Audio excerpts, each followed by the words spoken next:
প্রিয় দর্শক, শুভেচ্ছা নিয়ে আশা করি আপনারা সবাই ভালো আছেন। বিশেষ আজকের এই নাগরিক প্রতিক্রিয়া অনুষ্ঠানে আপনাদের সবাইকে স্বাগতম। সাথে আছি আমি আরেক খান। আমি আজকে প্রথমেই যুক্ত করছি নাগরিক টিভির প্রধান নির্বাহী জনাব টিটু রহমানকে। আসসালামু আলাইকুম। খান ভাই, কেমন আছেন? আপনি নিশ্চয়ই ভালো আছেন। জি, আমি ভালো আছি। আমি আশা করি আপনিও ভালো আছেন। ধন্যবাদ আপনাকে আজকে আমাদের সাথে যুক্ত হওয়ার জন্য। প্রিয় দর্শক, আজকে আমাদের সাথে আরো দুজন অতিথি যুক্ত হবেন পর্যায়ক্রমে। আমাদের নাগরিক টিভির বার্তা প্রধান জনাব নাজমুস সাকিব আসবেন এবং আমাদের সাথে আরেকজন আসবেন, দুবাই থেকে যুক্ত হবেন। ডেস্টিনির কেলেঙ্কারি নিয়ে আপনারা সবাই জানেন, সেই ডেস্টিনিতে বিনিয়োগকারী একজন ভুক্তভোগী, তার কথাও আমরা শুনবো। সব মিলিয়ে আমরা ৩টি বিষয় নিয়ে আজকে আলোচনা করব। তার প্রথমেই আমরা সবচাইতে আলোচিত যে বিষয়টি ইতিমধ্যে আমরা দেখছি, আপনারা সবাই জানেন, সম্প্রতি কান চলচ্চিত্র উৎসবে Mujib the making of a nation এই মুভির ট্রেলার উদ্বোধন করা হয়েছে এবং এই ট্রেলার উদ্বোধন করার সাথে সাথেই সারা বাংলাদেশের মানুষের মধ্যে একটা গণরোষ দেখা যাচ্ছে। আসলে কেন এই গণরোষ, সে বিষয়টা নিয়ে আমরা জানার চেষ্টা করব। আমি প্রথমেই আমাদের জনাব টিটুর রহমান, আপনার কাছ থেকে আপনার প্রতিক্রিয়া আমি জানতে চাই যে আসলে কেন এই গণরোষ একটি মুভি। খান ভাই, আমার প্রতিক্রিয়া জানানোর আগে আমি আমাদের দর্শকদের জন্য একটা অ্যানাউন্সমেন্ট, যদিও আমরা দিয়েছি, সেই অ্যানাউন্সমেন্টটা আবারও দেই। সেটা হচ্ছে যে আজকে ডেস্টিনি নিয়ে একটা প্রোগ্রাম করার কথা ছিল, নাগরিক সম্পাদকীয়। এটি আমরা করছি না তার কারণ যে দুজন লয়ার আমাদের অনুষ্ঠানে অংশগ্রহণ করার কথা ছিল, তারা আমাকে অনুরোধ করেছে যে ডেস্টিনির বিরুদ্ধে যে রায়টা হয়েছে গত সপ্তাহে, সেই রায়টার কপি তাদের হাতে, মানে সার্টিফাইড কপি এখন তারা পায়নি। যেহেতু পায়নি, সেহেতু ডেস্টিনির ব্যাপারে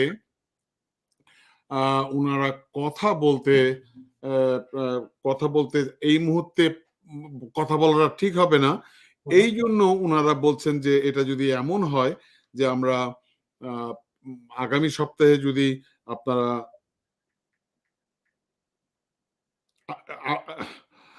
আপনারা যদি আগামী সপ্তাহে কথা বলি আমরা, তাহলে ভালো হবে, কারণ তখন আমাদের হাতে রায়টা থাকবে এবং এই রায়টার উপরে তখন কথা বলা যাবে এবং এই বিষয়গুলো নিয়ে কথা বলা যাবে। খান ভাই, আমরা এই জিনিসটা খুব বেশি উপলব্ধি করছি এই জন্যই আমাদের কাছে মনে হয়েছে যে সামহাউ ডেস্টিনি বোধহয় সম্ভবত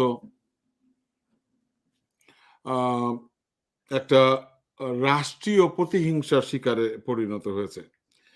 কারণ আমরা যতটুকু দেখছি যে ডেস্টিনিকে নিয়ে যে বেশ কিছু ঝামেলা, মানে বেশ কিছু তদন্ত করতে যে আমরা যেটা জানলাম যে ডেস্টিনি, আমাদের কাছে মনে হয়েছে ডেস্টিনি যে বর্তমানে যে পরিস্থিতি, এটাতে তারা সম্ভবত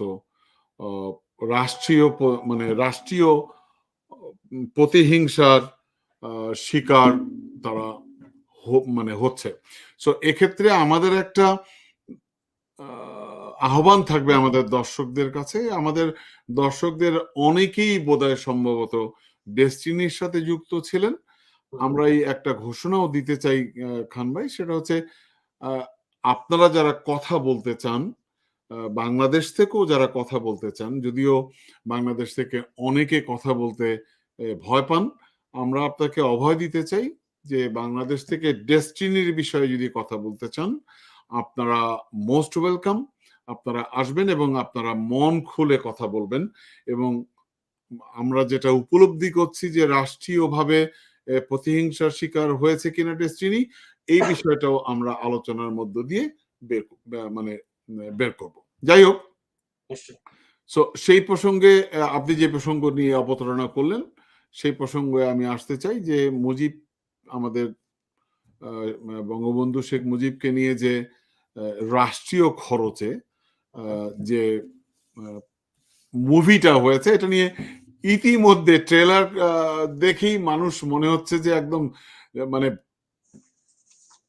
মানে কি বলবো, বিতর্ক শুরু হয়ে গেছে।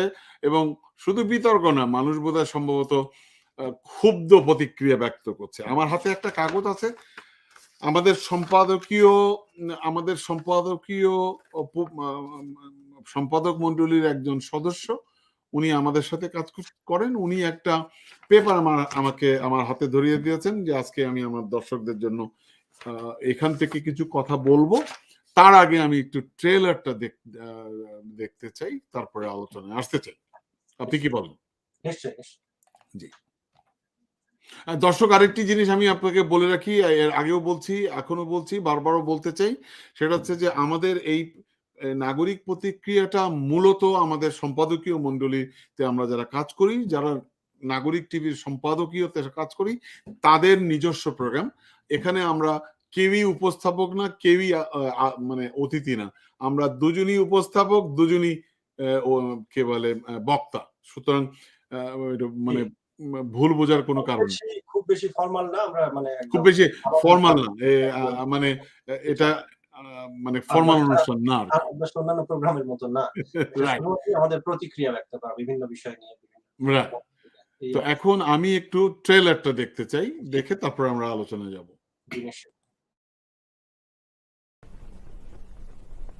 আমি বাঙালি, আমি মানুষ, আমি মুসলমান, একবার মরে দুইবার মরে না।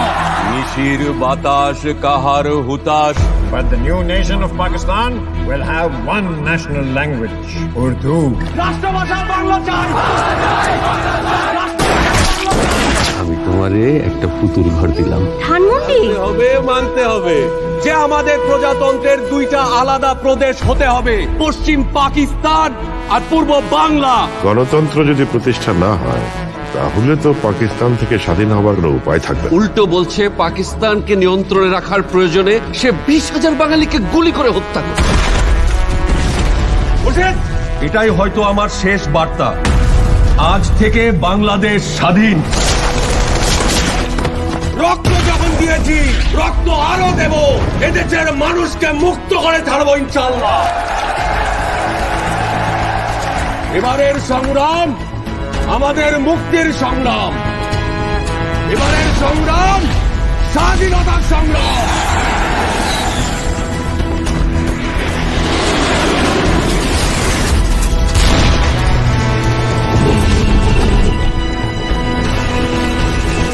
জয় বাংলা, জয় বাংলা। বাংলাদেশ ভারত ভাই ভাই।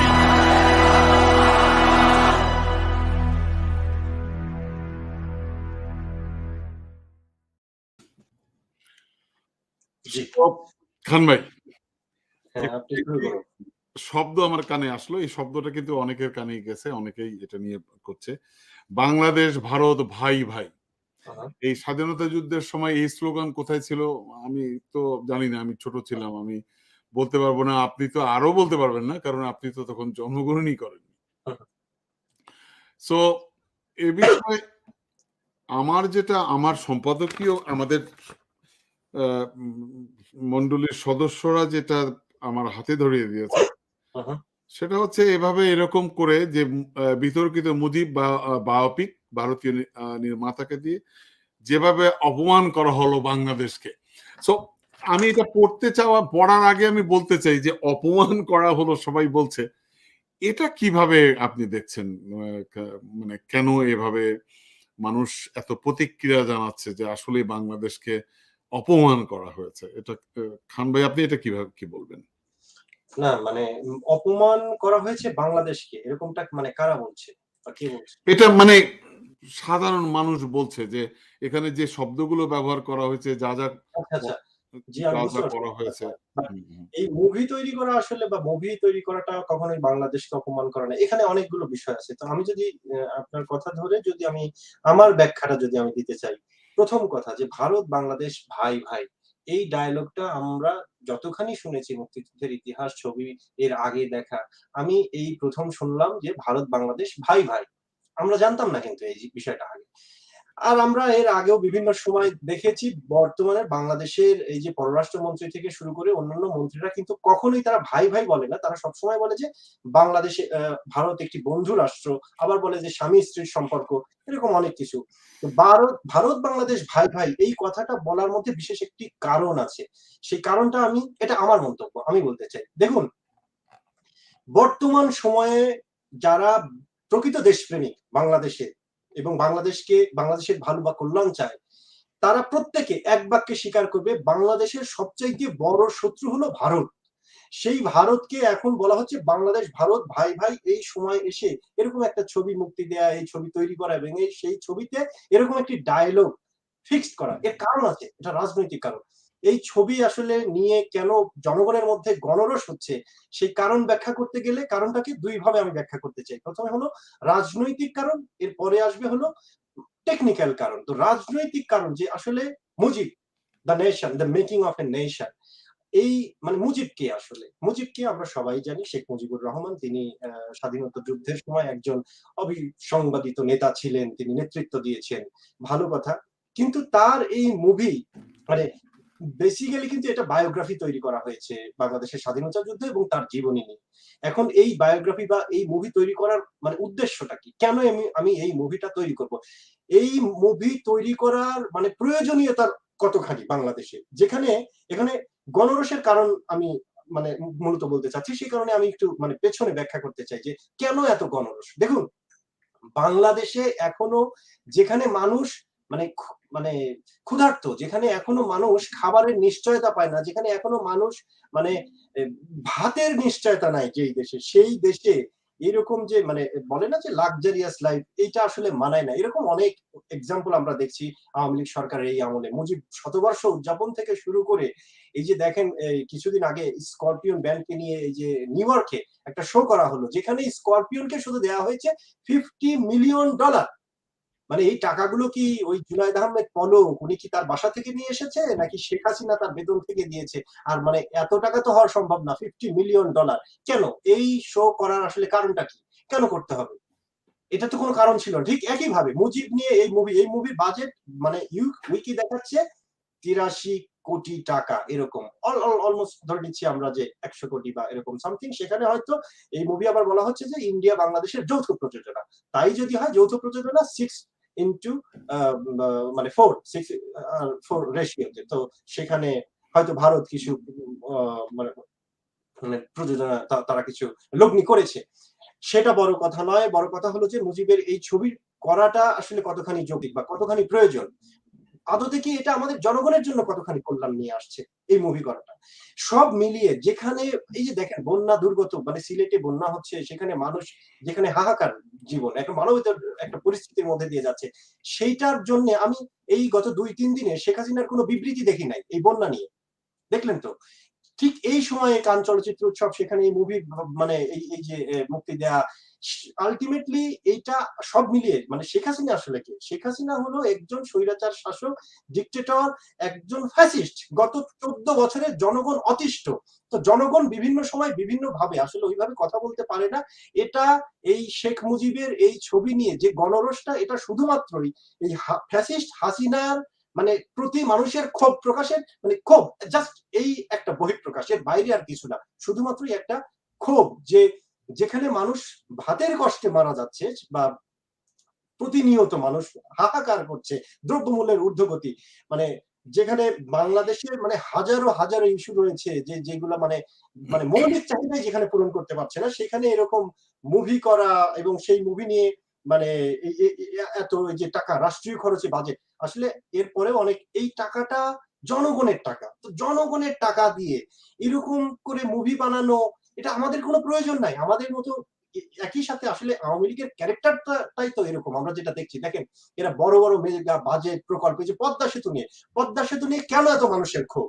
কারণ পদ্মা সেতু নিঃসন্দেহে মানে দক্ষিণবঙ্গের সাথে একটা যুক্ত করেছে, এটা আমাদের জন্য বেশ উপকারী হবে। অবশ্যই সেই দেশের মানুষ, সেই অঞ্চলের মানুষ অনেক উপকৃত হবে, ঢাকার সাথে সংযোগ বাড়বে, সারা দেশের সাথে সংযোগ বাড়বে, এটা অবশ্যই পজিটিভ একটা দিক। কিন্তু পদ্মা সেতু নিয়ে মানুষের মধ্যে এত ক্ষোভ কেন? আসলে ক্ষোভটা হচ্ছে শেখ হাসিনার কারণে, এই ফ্যাসিস্ট হাসিনার কারণে মানুষের ক্ষোভ। যে একে তো তারা টাকা মানে চুরি লুটপাটের একটা সবচেয়ে বড় একটা জায়গা করেছে। দেখেন 10,000 কোটি থেকে 40,000 কোটিতে পৌঁছে গেছে এই পদ্মা সেতুর বাজেট। ঠিক একইভাবে এই এই যে $10 মিলিয়ন মানে প্রায় 100 কোটি টাকা বাজেটে যে এই মুভি করা, এই মুভি মানে এখানেও একটা লুটপাটের একটা মানে জায়গা তৈরি করার বাইরে আর কিছুই না। আর আলটিমেটলি আমাদের এই মুভির কোনো প্রয়োজন নেই। আর আরেকটা বিষয়, যে রাজনৈতিক যে বিষয়টা বললাম, যে শেখ মুজিবকে মানে তারা মহামানব পর্যায়ে নিয়ে যাওয়ার একটা চেষ্টা, অপচেষ্টা আমি বলবো। জনগণের মনের মধ্যে সব সময় মানে প্রত্যেকটা জায়গায় মানে মুজিব স্যাটেলাইট থেকে শুরু করে বঙ্গবন্ধু এই সেই মানে এই নামটাকে বা মুজিবকে জনগণের কাছে মানে জনগণের ভেতরে ইস্টাবলিশ করার একটা প্রচেষ্টার একটা অংশ। শুধু এটাই কিন্তু প্রথম মুভি না মুজিবকে নিয়ে, এর আগেও মুভি হয়েছে। শেখ হাসিনা বা শেখ মুজিবের জীবনী নিয়ে কিন্তু মুভি ইতিমধ্যে হয়ে গেছে এই কয়েক বছরে আমরা দেখলাম। কাজেই এটা হচ্ছে জনগণের মুখ মানে মনের মধ্যে বা জনগণের চোখের সামনে জোর করে বসানোর একটা চেষ্টা, কিন্তু আদতে জনগণ সেটা চায় না। 90 বা 95% জনগণই সেটা চায় না। যেখানে জনগণ ক্ষুধার জ্বালায় মরছে সেখানে আমি মুভি দিয়ে কি করব? এই হচ্ছে ক্ষোভ বা বহিঃপ্রকাশ। এটা গেল রাজনৈতিক কারণ। আর টেকনিক্যাল কারণ যেটা দেখেন এখানে এই যে এই মুভিতে যাদেরকে সিলেক্ট করা হয়েছে, এখানে মুভিতে মানে পরিচালনা করেছে শ্যাম বেনেগাল, ভারতের নাগরিক সম্ভবত। এখন মুভির যদি টেকনিক্যাল কথা বলি, মুভি ভালো মন্দ হতে পারে, মুভির বাজেটের উপর আসলে বেসিক্যালি মুভির কোয়ালিটি এরকম অনেক কিছু নির্ভর করে। তারপরেও হ্যাঁ অবশ্যই মেকিংটা অনেক কিছু ইম্পর্টেন্ট। এখন এই মুভিতে শুভকে মানে ট্রল করা হচ্ছে, মানে এই যে যিনি শেখ মুজিবের চরিত্রে অভিনয় করেছে, এখন এই চরিত্রের সাথে তাকে মানায় না। তার কারণ কি? এখানে দেখবেন যে মানুষ ব্যক্তিগত আক্রমণে চলে যাচ্ছে, মানে শুভকে নিয়ে ট্রল করছে যে শুভকে ঠিক মানাচ্ছে না, তার ডায়লগ থ্রো করা, তার বলা, মানে এরকম অসংখ্য মানে ট্রল হচ্ছে। এখন নিশ্চয়ই এখানেও কোনো প্রবলেম রয়ে গেছে যে আসলে টেকনিক্যাল কারণের কথাই যদি বলি, যে টেকনিক্যালি আসলে ফিট না, যেভাবে ভিএফএক্স বা সিজিআই এগুলা করা হয়েছে এগুলা মানে এখানে মূল উদ্দেশ্যটা কি? এই মুভি তৈরির মূল উদ্দেশ্য কিন্তু বাংলা মুভিকে আন্তর্জাতিক বাজারে এস্টাবলিশ করার কোনো উদ্দেশ্য না। এই মুভি তৈরির একমাত্র উদ্দেশ্য শেখ মুজিবকে এস্টাবলিশ করা, শেখ মুজিবকে মানে শেখ মুজিবের নাম জল্পনা মানে জপা আর কি, যেটাকে বলে আর কি, মানে জিকির করা। শেখ মুজিব বা মুজিব জিকির করবে, মানুষ সবসময় জিকির করতে থাকবে, এই একটা প্রচেষ্টা। এটা কোনো মানে কমার্শিয়াল উদ্দেশ্যে যে আন্তর্জাতিক বাজারে বা দেশের বাইরে মানুষ এই মুভি দেখবে, বাংলাদেশের মুভির এটা আসলে মানে মুভির তৈরির উদ্দেশ্যে আসলে এই মুভি তৈরি হয়নি। তো সেখানে যেই পরিচালক এই মুভির দায়িত্বে ছিলেন, যারা এই মুভির সাথে সংশ্লিষ্ট, যারা নিঃসন্দেহে যেই মন্ত্রণালয় মুভির বাজেট দিয়েছে, টাকা দিয়েছে, যারা সংশ্লিষ্ট, প্রত্যেকের এই সরকারি দলের সাথে কোনো না কোনো ভাবে সংশ্লিষ্ট, তারাই সুযোগ পেয়েছে অভিনয় থেকে শুরু করে প্রত্যেকটা জায়গায়। তো সেই জায়গায় আসলে কোন জায়গায় কার ক্যারেক্টার মানে কে ভালো মানায়, শেখ মুজিবের চরিত্রে কাকে ভালো মানাবে, সেইটা তো আসলে দেখা ইম্পর্টেন্ট ছিল না, সেটা আসলে মানায় না। কারণ এই মুভি তৈরির সময় যেদিন এই মুভির হচ্ছে যে মহরত অনুষ্ঠিত হয়, সেদিন শেখ কি বলে শেখ হাসিনা তিনি বলেছিলেন শুভকে যে তুমি বাবার চরিত্রটা ভালো করে করো। এখন শেখ হাসিনা তো জানে যে শুভর সাথে শেখ মুজিবের কতখানি মানে সামঞ্জস্যতা রয়েছে রাজনৈতিক। অনেকেই ফেসবুকে লিখছেন, আমি দেখলাম, যে রাজনৈতিক জ্ঞান, শুভর রাজনৈতিক ব্যাকগ্রাউন্ডটা কি। সে একজন অভিনয় করে, কমার্শিয়াল মুভিতে ভালো কথা, কিন্তু শেখ মুজিবের চরিত্র ধারণ করার জন্য মিনিমাম একটা রাজনৈতিক ব্যাকগ্রাউন্ড থাকা প্রয়োজন। এই শুভ, যিনি এর আগে একটি মানে এই যে মুভিতে বলেছিলেন যে যারা 71 কে বিশ্বাস করেন, যারা 52 তে বিশ্বাস করেন, তারা অবশ্যই মুভিটি দেখবেন, এর আগে একটা মুভিতে। তো যিনি বাংলা 2-4টা লাইন বলার ভেতরে আবার ইংলিশ বলে ফেলেন, এটাও মানুষ দেখেছে। কাজেই তার রাজনৈতিক ব্যাকগ্রাউন্ড কি, তার মানে বাংলাদেশ নিয়ে মানে তার ভাবনাটা কি, সবকিছু মিলিয়ে আসলে শুভকে অগ্রহণযোগ্য মনে হয়েছে জনগণের। এটা যেরকম একটা কারণ, একই সাথে সবচেয়ে বড় বিষয় যে ক্ষোভ, যে এই মুভি আমাদের প্রয়োজন নাই, আমার এর চাইতে আরো বড় বড় ইম্পর্টেন্ট গুরুত্বপূর্ণ ইস্যু রয়েছে বাংলাদেশের মানুষের জন্য। সো আওয়ামী সরকারের গত এই 14 বছরে প্রায় যেই লুটপাট, এরকম অসংখ্য উদাহরণ। এটা একটা লেটেস্ট একটা লুটপাটের একটা এক্সাম্পল আমি বলবো। তো কিছুদিন আগেই হয়ে গেল, অনেকগুলো এরকম অসংখ্য আছে। এই আর কি।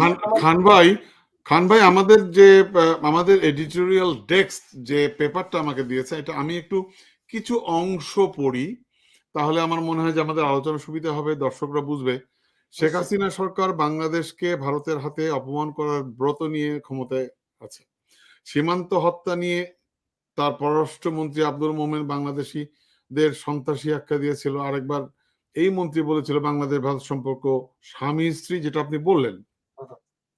তারই ধারাবাহিকতায় সম্প্রতি প্রকাশিত কিম জং উন খ্যাত শেখ মুজিবুর রহমানের জীবন নিয়ে Mujib the making of nation বায়োপিকের ট্রেলার, 1 মিনিট 38 সেকেন্ডের ট্রেলারটি প্রকাশের পর থেকে সামাজিক যোগাযোগ মাধ্যমে শুরু হয়েছে সমালোচনার ঝড়। বাংলাদেশের ইতিহাসে সর্বোচ্চ 120 কোটি টাকা, 120 কোটি টাকা যেটা আপনি বললেন,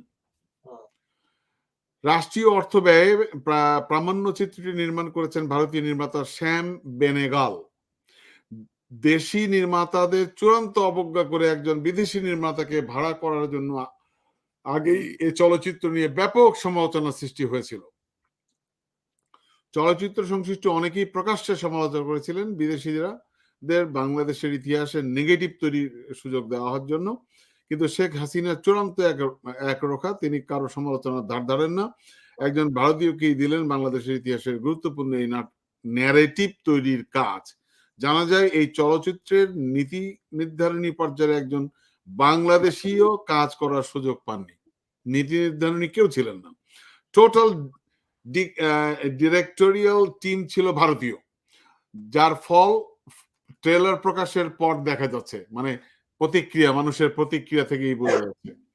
ট্রেলার প্রকাশের পর থেকে গত কয়েকদিন ব্যাপক সমালোচনা ঝড় ওঠে সামাজিক মাধ্যমে। অসংখ্য ভুলে ভরা 1.5 মিনিটের ট্রেলারে হতাশ করেছে শেখ মুজিবুর রহমানের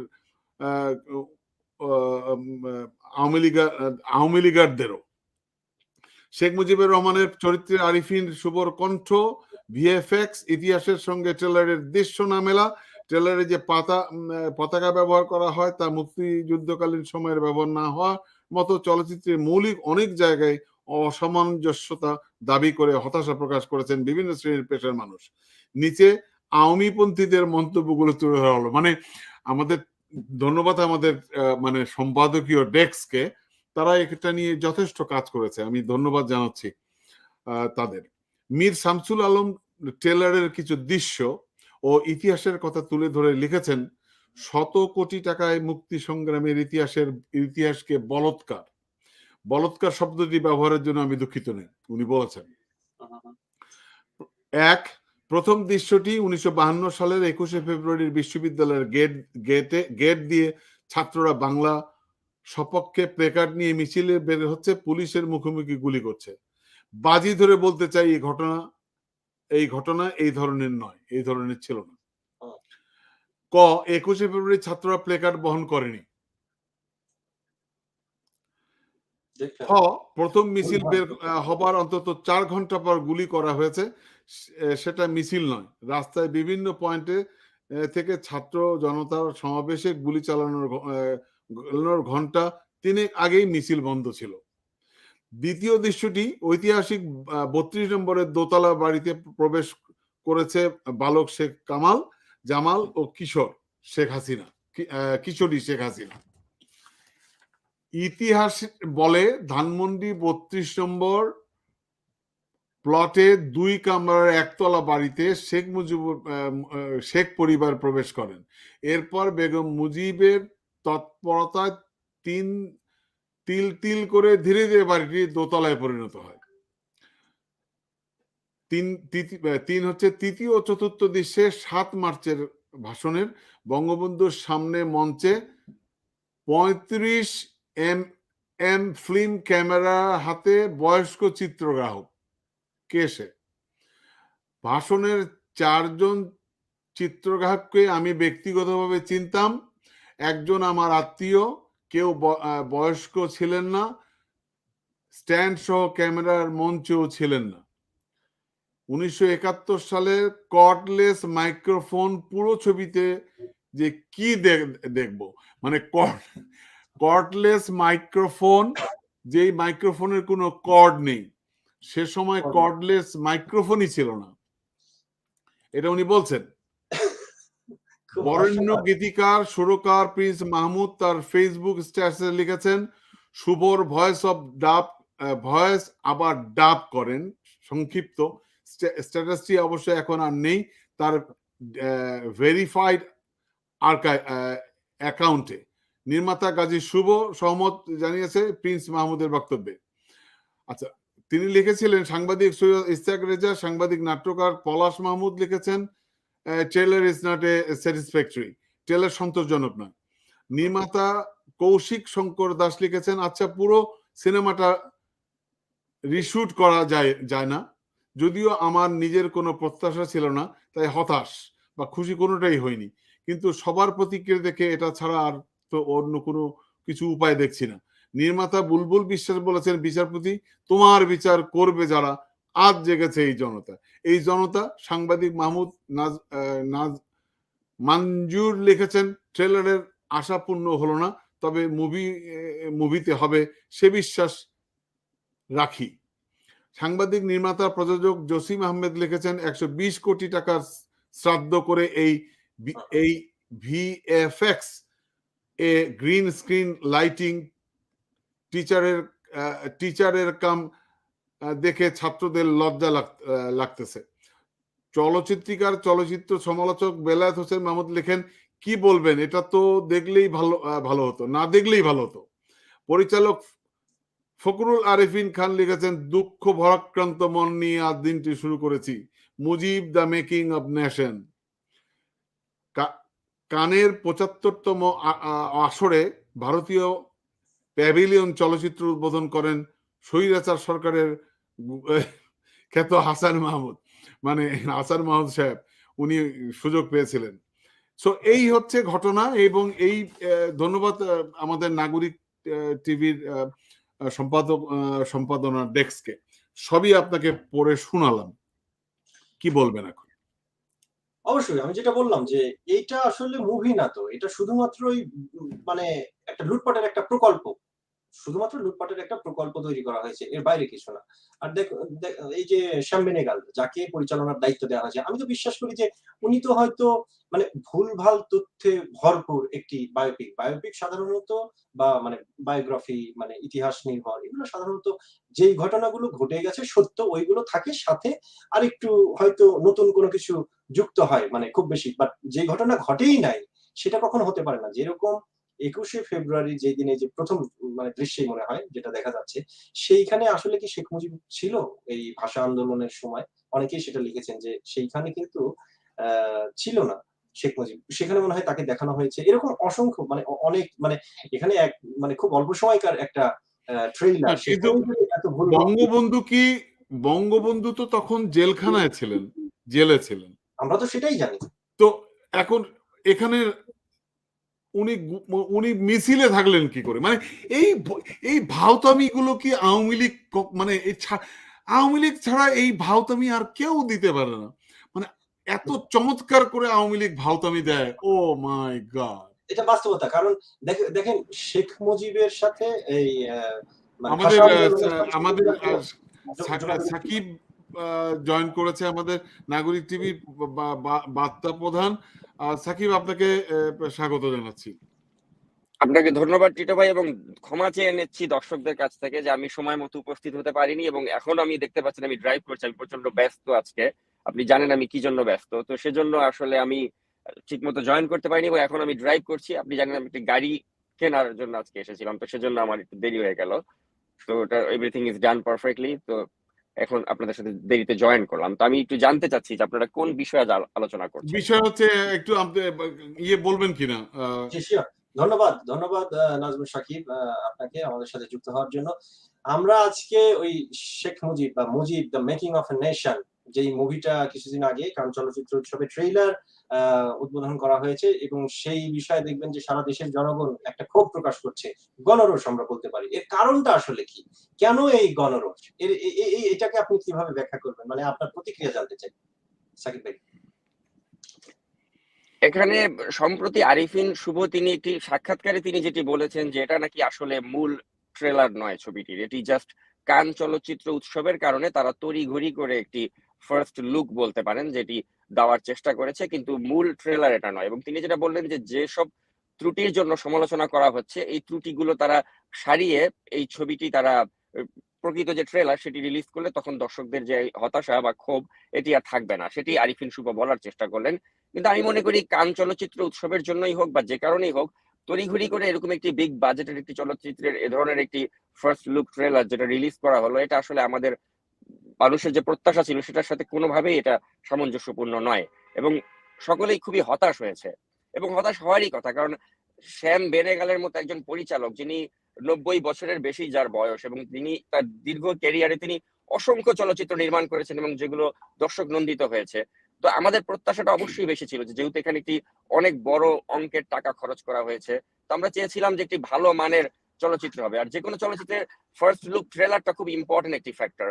তো এই তড়িঘড়ি করে কেন তারা এটা রিলিজ করতে গেল, আর যেটা রিলিজ করলো যেখানে আমরা ভিএফএক্স এর যে কাজগুলো দেখলাম সেটি খুবই মানহীন কাজ হয়েছে। মানে এ ধরনের সস্তা মানের ভিএফএক্স তো আমি মনে করি যে হইচইয়ের যে প্ল্যাটফর্মে যেসব মুভি রিলিজ করা হয় বা অন্যান্য যে ছোট যে ওটিটি প্ল্যাটফর্ম গুলো রয়েছে তাদের প্ল্যাটফর্মে যেসব ধরনের বাজেটে যেসব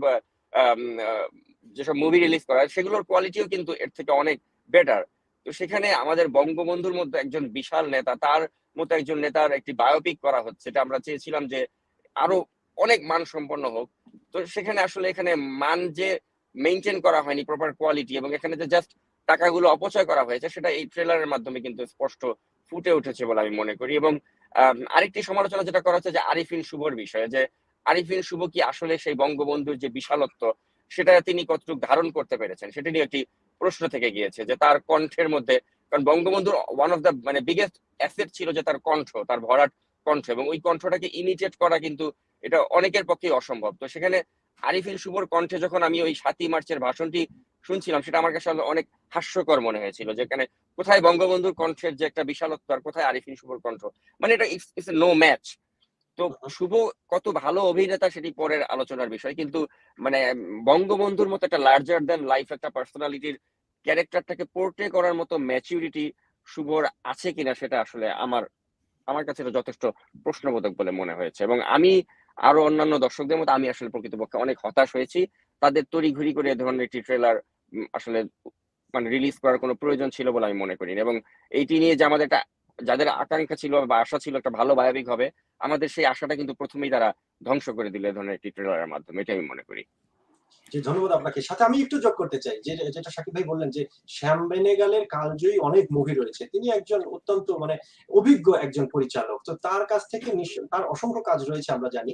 কিন্তু আসলে আমি মনে করি যেটা এই যে তড়িঘড়ি করে যে ব্যাপারটা আপনি বললেন যে তড়িঘড়ি করে কান চলচ্চিত্রের জন্য আমার মনে হয় এখানে ইনফ্লুয়েন্স করা হয়েছে। কারণ এই মুভি তৈরি করতে শ্যাম বেনেগাল স্বাধীনভাবে এই মুভি তৈরি করতে পারে নাই। কারণ একটাই যে এই মুভি আসলে কিরকম যে শেখ মুজিবুর রহমানকে ভাষা আন্দোলনের সাথে যুক্ত করা, তার একটা সংশ্লিষ্টতা ছিল, এই যে বিভিন্ন হয়তো মানে যেটা তিনি ছিলেন না বা সেটা একটা এস্টাবলিশ করার চেষ্টার কারণে শ্যাম বেনেগাল না চাইলেও অনেক কিছুই তাকে হয়তো করতে হয়েছে। আর যে কারণেই এই খুব ভালো একটা পয়েন্ট আপনি রেজ করেছেন, খুবই ভালো একটি পয়েন্ট রেজ করেছেন। এবং এক্ষেত্রে আরেকটি বিষয় যে তারা যে ট্রেলারটার ফিনিশিং এ যেটা বোঝাতে চাইলো যে ভারত বাংলাদেশ ভাই ভাই, যেটা অত্যন্ত বিতর্কিত এটি বঙ্গবন্ধু একটি তার ছোট্ট একটি সমাবেশে এক সময় তিনি এই কথাটি বলেছিলেন, এবং ওটাকে তারা গ্লোরিফাই করে বোঝাবার চেষ্টা করছে যে বঙ্গবন্ধু প্রচন্ড মাত্রায় ভারতপন্থী ছিলেন বা তিনি ওই ভারত বাংলাদেশ ভাই ভাই এ ধরনের নীতিতে বিশ্বাসী করতেন।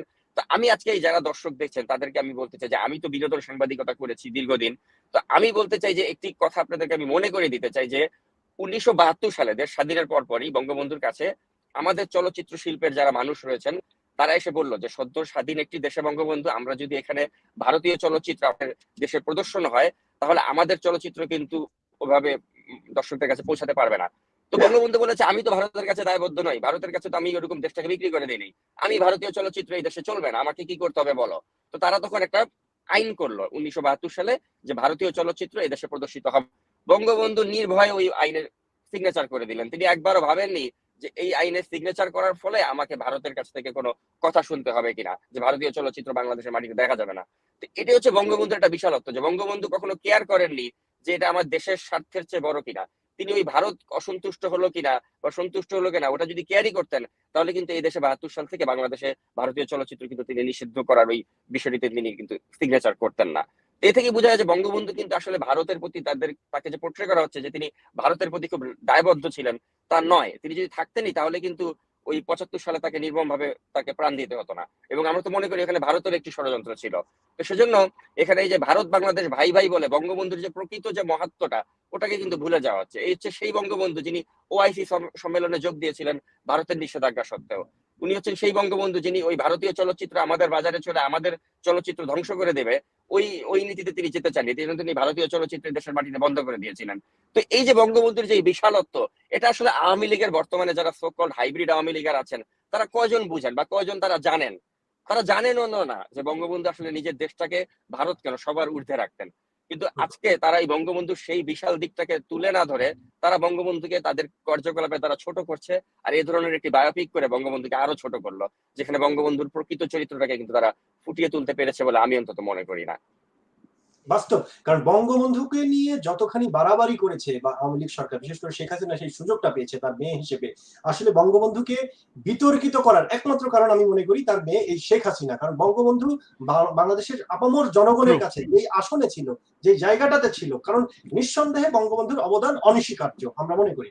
কিন্তু তারপরে সেই বঙ্গবন্ধুকেও আজকে বিতর্কিত করতে হয়েছে বা করছে এই আওয়ামী লীগ সরকার, শুধুমাত্র তার বিশেষ কোনো সুবিধা পাওয়ার আশায়। কারণ শেখ হাসিনা এর আগে বলেছে, আপনারা নিশ্চয়ই জানেন, যে আমি ভারতকে যা দিয়েছি সারা জীবন তা মনে রাখবে। এর কারণ এই মুভি তৈরি করা, শ্যাম বেনেগালকে এই মুভির দায়িত্ব দেয়া, ডিরেক্টর প্যানেলে সব ভারতীয় নাগরিক থাকা, এগুলো সবই মানে শুধুমাত্র ভারতকে দিয়ে কোনোভাবে যদি নিজে টিকে থাকা যায় বা নিজের গতিতে যেন টান না পড়ে, সেটার একটা চেষ্টার এটাও একটা অংশ আমি মনে করি। টিটু ভাই, আপনি কি মনে করেন? অনেক ধন্যবাদ। না, আমার কাছে মনে হয় একদম সত্য। এবং এর সাথে কি একটা যোগ করা যায় সাকিব, যে এখন এই যে লুটপাটের যে সংস্কৃতি হাসিনা শুরু করেছে, শেখ হাসিনা যে লুটপাটের সংস্কৃতি এই 13 বছর করেছে, এটাও কিন্তু এটার অংশ কিনা। মানে এই যে লুটপাট, মানে এই যে মানে একটা ফালতু একটা জিনিস দিয়ে লুটপাট করে, মানে এই যে এত টাকা দিয়ে একটা ছবি বানিয়ে লুটপাট করা, এটার অংশ কিনা, কি মনে করেন? আপনি দেখবেন যে বাংলাদেশের এখন ঢাকা শহর থেকে শুরু করে ঢাকা শহরের বাইরে সবখানে বঙ্গবন্ধুর ভাস্কর্য। এই যে ভাস্কর্যের নামে যে এত টাকা নষ্ট করা হচ্ছে, তারপরে এই যে বায়োপিক, একটা মানহীন বায়োপিক করে যে টাকা নষ্ট করা হচ্ছে, সবকিছুতেই বঙ্গবন্ধু। মানে বঙ্গবন্ধুর মতো বিশাল নেতাকে তো আমরা ধারণ করি হৃদয়, কিন্তু কথা হচ্ছে আপনি যখন এটাকে বাড়াবাড়ির পর্যায়ে নিয়ে যাবেন, তখন কিন্তু মানুষের হৃদয় থেকে যে শ্রদ্ধাবোধটা ওটা কিন্তু আর থাকে না। তো সেটাও এই ঠিক আছে। ওভার ডোজ করে তারা মানে বঙ্গবন্ধুর প্রতি মানুষের ভালোবাসাটাকে তারা নষ্ট করে দিয়েছে। যে আমাদের একটা প্রজন্ম এখন মনে করছে যে বাংলাদেশের মুক্তিযুদ্ধ মানেই বঙ্গবন্ধু, এখানে আর কারো কোনো অবদান নেই। এখানে জিয়াউর রহমানের মতো একজন সেক্টর কমান্ডার, তাকে যেভাবে তুচ্ছ তাচ্ছিল্য করা হয় বা তাকে পাকিস্তানের চর বলার মতো ধৃষ্টতা দেখানো হয়, তো এর মাধ্যমে তো তারা বঙ্গবন্ধুকেই ছোট করছে। কারণ সেই বঙ্গবন্ধুর হাত থেকেই কিন্তু জিয়াউর রহমান পুরস্কার পেয়েছিলেন, তার বীরুত্তম খেতাব পেয়েছিলেন। তো এইভাবে নানাভাবে তারা কিন্তু বঙ্গবন্ধুকে বিতর্কিত করে চলেছে ক্রমাগত ভাবে। এবং আজকাল মানে বঙ্গবন্ধুটা যেন একটা আওয়ামী লীগের সম্পত্তি হয়ে গিয়েছে, অথচ বঙ্গবন্ধু সারা মানুষের সম্পত্তি হওয়া উচিত ছিল। তো এটাই আসলে ভেরি ফ্রাস্ট্রেটিং যে এবং প্রধানমন্ত্রী শেখ হাসিনা তিনি আসলে বঙ্গবন্ধুর কাছ থেকেও যদি শিক্ষা নিতেন, তাহলে কিন্তু নিজেকে ভারতের পেটে এভাবে তিনি সমর্পণ করতেন না। কারণ বঙ্গবন্ধু কিন্তু ভারতের এভাবে চামচামি করে নিজেকে ক্ষমতায় টিকিয়ে রাখতে চাননি। কিন্তু শেখ হাসিনা কিন্তু ওই ভুলটা করছেন না। বঙ্গবন্ধু যে ভুলটা করেছিল, যে ভারতের কাছে নিজেকে সমর্পণ করে দেওয়া, ওই সমর্পণটা শেখ হাসিনা করেছেন। এবং এই কারণেই কিন্তু তিনি এত স্ট্রংলি এখনো ক্ষমতায় টিকে আছেন, বা এত স্ট্রংলি তিনি এখনো বলতে পারেন যে আমি খালেদা জিয়াকে আমি পদ্মা সেতু থেকে ফেলে দিব। এই ধৃষ্টতাগুলো কোথা থেকে পান? কারণ তার মনের মধ্যে ওই সাহসটা আছে, তিনি জানেন যে আমার কিছু হবে না, কারণ আমাকে তো ভারত টিকিয়ে রেখেছে বা ভারত আমাকে টিকিয়ে রাখবে। তো দ্যাটস দ্য স্যাড রিয়েলিটি আসলে। অনেক ধন্যবাদ আপনাকে। আমার মনে হয় কি আমিন আলী উনি জয়েন করেছেন, উনি একটু আমাদের সাথে কথা বলতে চান। ওনাকে একটু স্ক্রিনে আনি, উনি ওনার কথা বলে শেষ করতে চান। মানে আমিন ভাই, সালাম আলাইকুম। ওয়ালাইকুম আসসালাম। জি, আপনাদের সকলকে আসসালামু আপনি আলাইকুম। বোধহয় কিছু বলতে চাচ্ছেন। আপনি জানেন যে আমরা আজকে ইয়ে নিয়ে কথা বলতে চাচ্ছিলাম। জি জি, আমার কথা কি স্পষ্ট শোনা যায়? হ্যাঁ, শোনা যাচ্ছে। জি, ডেস্টিনি নিয়ে আমাদের একটা কথা বলা ছিল, যেটা আপনিও আসতে চাইছিলেন। সো আপনি কিছু বলতে চান, আপনি একটু বলুন, বলার পরে আমরা পরবর্তী অনুষ্ঠানে আপনাকে ডাকবো। জি, ধন্যবাদ আপনাদের এত সুন্দর প্ল্যাটফর্মে আমাকে কথা বলার সুযোগ করে দেওয়ার জন্য। এবং সেই সাথে আরো ধন্যবাদ জানাই আপনাদের নাগরিক টেলিভিশনকে। নাগরিক প্রতিক্রিয়ার অনুষ্ঠানে আমি একজন সাধারণ বাংলাদেশের নাগরিক, সেই সাথে ডেস্টিনি 2000 লিমিটেডের একজন বিনিয়োগকারী। তো আমার একটু প্রতিক্রিয়া ছিল যে গত 12 তারিখে 12 এপ্রিল 2022 আমাদের ডেস্টিনি 2000 লিমিটেডের ডেস্টিনি গ্রুপের মাল্টিপারপাস কোঅপারেটিভ সোসাইটি লিমিটেড একটি মামলার রায় ঘোষিত হয়েছে। আমরা দেখেন বাংলাদেশের জনগণ এবং বাংলাদেশের আইন মেনে ব্যবসাটা করছিলাম। সরকারকে যাবতীয় ভ্যাট ট্যাক্স প্রদান করার পরও কিন্তু আমাদের মামলাতে সাজা দিয়েছে। আমার প্রতিক্রিয়া হচ্ছে যে আমরা যে বাংলাদেশের জনগণ আমাদেরও যে একটা অধিকার আছে, আজ পর্যন্ত কোনো সুশীল সমাজ আমাদেরকে নিয়ে মুখ খুলেনি। এটাই আমার প্রতিক্রিয়া। আর আপনাদের প্রতি আমার মানে একটা আবদার থাকবে, আবেদন থাকবে যে আমাদের ডেস্টিনি বিষয়গুলো নিয়ে সত্য মিথ্যা সবকিছু যেন সবার মাঝে তুলে ধরতে পারি, এটাই আমার আবদার। আসলে কি আমরা প্রেক্ষাপটে নিম্নবিত্ত রাষ্ট্র, গরিব রাষ্ট্র ধরা যায়। এর মধ্যে দেখেন আমাদের বাংলাদেশের 40 বছর বয়স, 40 বছর বয়সে আমরা কিন্তু ভালো একটা স্বপ্ন দেখতে পারি নাই, যেটা আমাদের কোম্পানির ম্যানেজিং ডিরেক্টর একটা স্বপ্ন দেখাইছিল যে আমরা বাংলাদেশকে বেকার মুক্ত করব, সেই সাথে বাংলাদেশের জলবায়ু নিয়ে কাজ করব, আরেকটা কাজ করব হচ্ছে যে বাংলাদেশের স্বাস্থ্য খাত। আমি ছোট করে তুলে ধরলাম, হয়তো আর 1 মিনিট বা 2 মিনিট সময় নিব, আমাকে একটু দয়া করে দিবেন। আমরা বাংলাদেশে যে প্রতি বছর জলবায়ু থেকে ক্ষতিগ্রস্ত হই এবং সরকার যে এটার পিছনে অর্থায়ন করে প্রতি বছর, 1 বছরের ক্ষতিপূরণের টাকা থেকে আমরা কিন্তু পরের বছরকে রিজার্ভে জমা করতে পারতাম যদি আমরা সঠিক প্ল্যানে কাজ করতাম। সেই প্ল্যানটা নিয়ে আমরা কাজ করছিলাম, ডেস্টিনি টি প্লান্টেশন। আর আরেকটা ছিল যে পার্শ্ববর্তী ভারতে শুধু স্বাস্থ্য খাতেই মানে 25,000 কোটি টাকা খরচা হয়, 1 বছরের ইনভেস্টেই কিন্তু আমরা বাংলাদেশের স্বাস্থ্য খাতটাকে উন্নত করতে পারতাম। সেটা আমরা প্ল্যান নিয়েছিলাম। প্রত্যেকটা বিভাগীয় শহরে আমাদের জায়গা আছে এবং সেইখানে আমাদের অনুষ্ঠানে আমিন ভাই আমাদের অনুষ্ঠানে আলোচনা করব, প্রয়োজন হলে আমি এক সেকেন্ড দিব।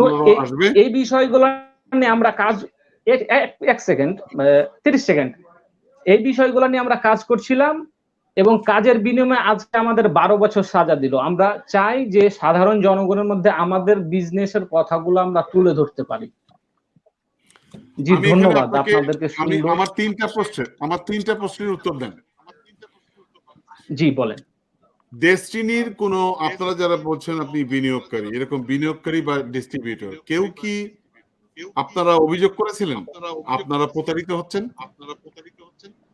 না, আজ পর্যন্ত আমাদের মানে 45 লক্ষ ডিস্ট্রিবিউটর আজ পর্যন্ত কোনো আইন প্রয়োগকারী সংস্থার কাছে বা বাংলাদেশের দুদকের কাছে বা বাংলাদেশের যে কোনো আইন প্রয়োগকারী সংস্থার কাছে আমরা আজ পর্যন্ত অভিযোগ দিই নাই। এটা হচ্ছে 1 নম্বর পয়েন্ট টু বি নোটেড। আমরা ক্ষতিগ্রস্ত হইনি, কিন্তু সরকার কি করে দেখতে পারলো যে মানে গ্রাহকরা কিংবা ডিস্ট্রিবিউটর বা যারা বিনিয়োগ করেছে তারা ক্ষতিগ্রস্ত হয়েছে? সো আপনারা একটি ষড়যন্ত্রের মধ্যে পড়েছেন আমার কাছে যেটা মনে হয়েছে। আমরা যেটা মনে করেছি, আমরা যেটা তদন্ত করে মনে হয়েছে আমাদের কাছে, সেটা হচ্ছে আমাদের কাছে মনে হয়েছে যে আপনারা রাষ্ট্রীয় একটা প্রতিহিংসার মধ্যে পড়েছেন। সো এখন আপনি কি একটু বলতে পারবেন যে কি কারণে, অর্থাৎ খুব সংক্ষেপে আপনার কি মনে হয় যে কি ধরনের প্রতিহিংসা হতে পারে? আসলে দেখেন বাংলাদেশের মানে প্রেক্ষাপটে বড় বড় যেগুলো জাতীয় সমস্যা যেগুলো দাঁড়ায় ওগুলো কিন্তু মানে প্রকাশ্যে আসে না, লোকচক্ষুর আড়াল থেকেই কিন্তু যে কোনো কিছু মাস্টার প্ল্যানে ঘটানো হয়। সেটা আমাদের দুর্ভাগ্য, এটা আইন প্রয়োগকারী সংস্থা প্রকাশ করে না, ঠিক আছে, এবং যারা হয়তো জানে তারাও সাহস করে প্রকাশ্যে আসে না।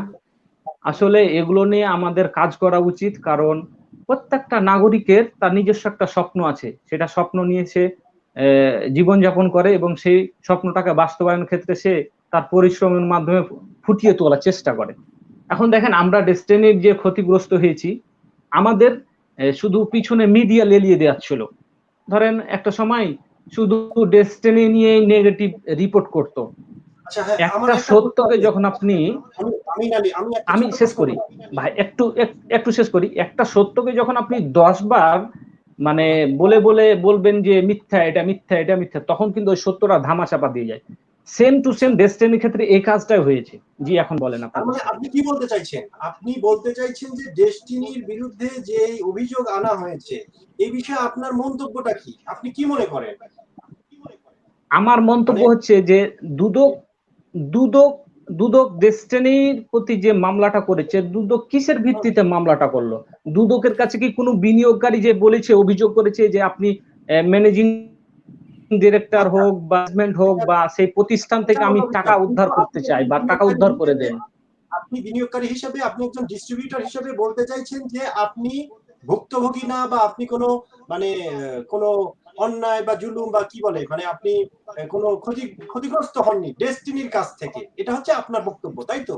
আমরা যদি পরিষ্কার হতে ডেস্টিনির চাই। ডেস্টিনির কাছ থেকে আমি চুল পরিমাণ কোনো ক্ষতিগ্রস্ত হয় না, অথচ আমি এখানে একটা সুযোগ পাইছিলাম, আমার কর্মের প্ল্যাটফর্ম, আমি যেখানে জি, একটা আমি কর্ম করে এটাই খাবো, জানতে চাচ্ছি। এটাই হচ্ছে সেটা আমি গুরুত্বপূর্ণ। ডেস্টিনিতে পেয়েছিলাম, সেটা তো বন্ধ হয়ে গেছে।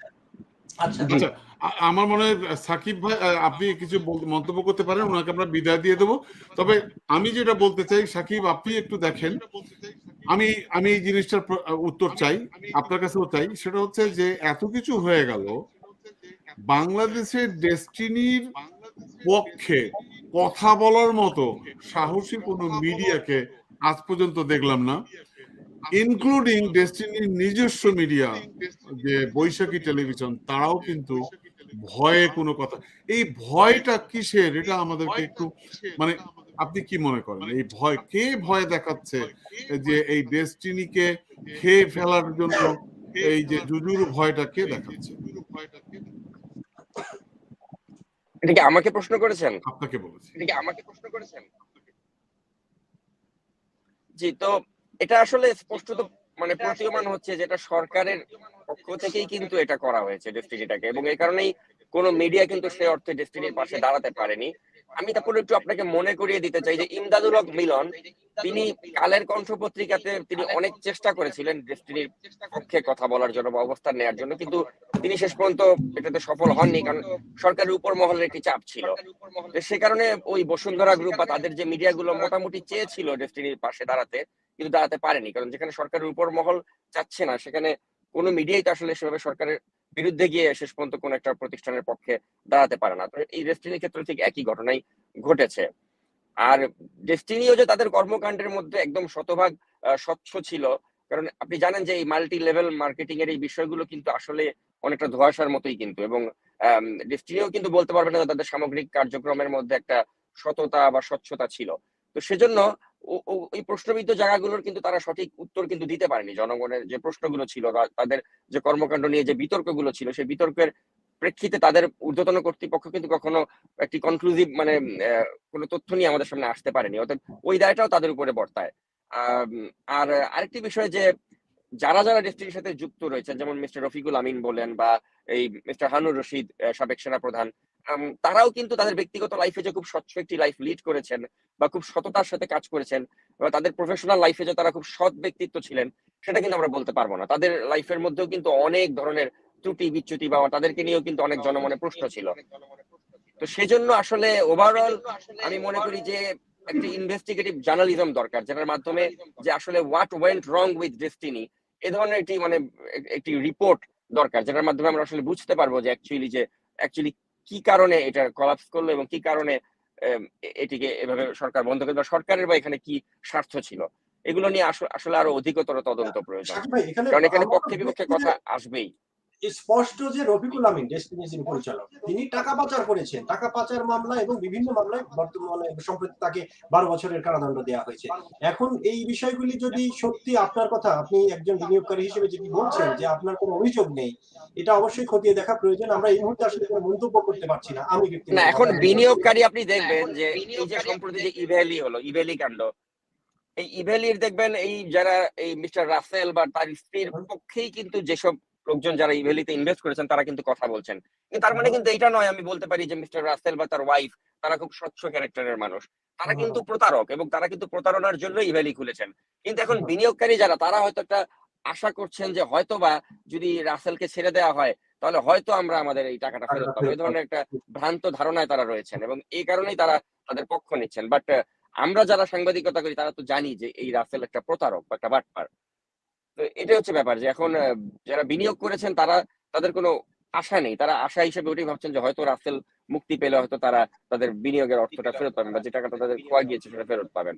না কিন্তু কিন্তু সাকিব, এই ব্যক্তিগত উদ্যোগে যে যে যে কর্মসংস্থান যেগুলো হয়েছে বাংলাদেশে, সেটা হচ্ছে যে সে একে বন্ধ না করে দিয়ে আমার মনে হয় যে ইয়ে করা উচিত ছিল, মানে তাদের আমি একটা কথা বলবো, মানে বন্ধ করে না দিয়ে কিংবা অধিকতর তদন্ত করে এটাকে তো একটি জায়গায় নিয়ে আসা সম্ভব ছিল।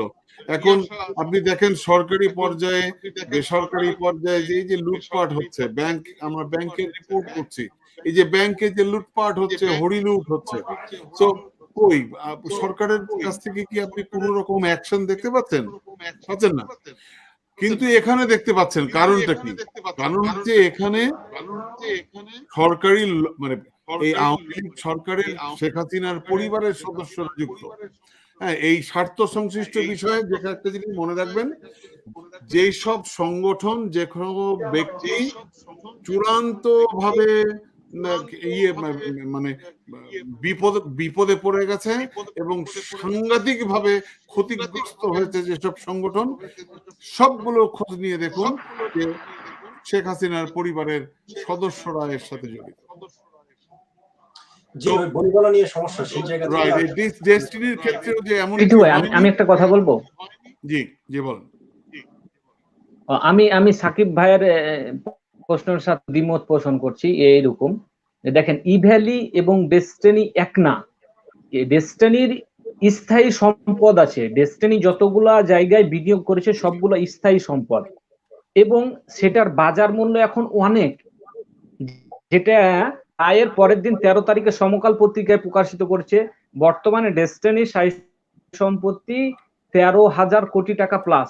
এখানে প্রশ্ন হচ্ছে যে আমরা টোটাল যতগুলো আমাদের আর্থিক প্রতিষ্ঠান আছে সব মিলিয়ে আমরা বিনিয়োগ করেছি 4,500 কোটি টাকা বা 4,600 কোটি টাকা আনুমানিক। এখন সেটার বাজার মূল্য এখন এটা দাঁড়াইছে, এটা তাদের পত্রিকার রিপোর্ট অনুযায়ী বলছি, কিন্তু আমাদের হিসাব তো অনেক, আমার কাছে অনেক তথ্য আছে বা আমার কাছে অনেক লিগালি প্রমাণ আছে, আমি সেটা উপস্থাপনা করতে পারবো। হয়তো যদি সময় দেন বা সুযোগ দেন আরেকদিন, আমি সেভাবে সুন্দর করে ক্লিয়ার করে উপস্থাপনা করতে পারবো।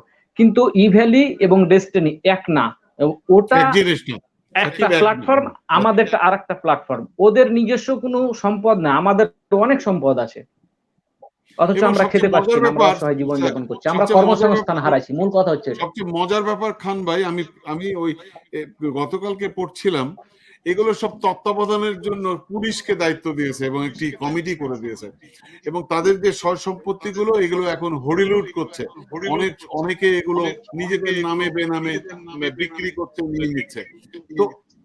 তো আমার কথা হচ্ছে যে আমরা এই পুরো জিনিসটাই দেখতে চাই যে রাষ্ট্রীয়ভাবে এই দেশটি কোনো প্রতিহিংসার শিকার হলো কিনা, এবং প্রধানমন্ত্রী শেখ হাসিনার নজর ছাড়া, কথা ছাড়া, সম্মতি ছাড়া বাংলাদেশের কোনো কিছু তো সম্ভব না।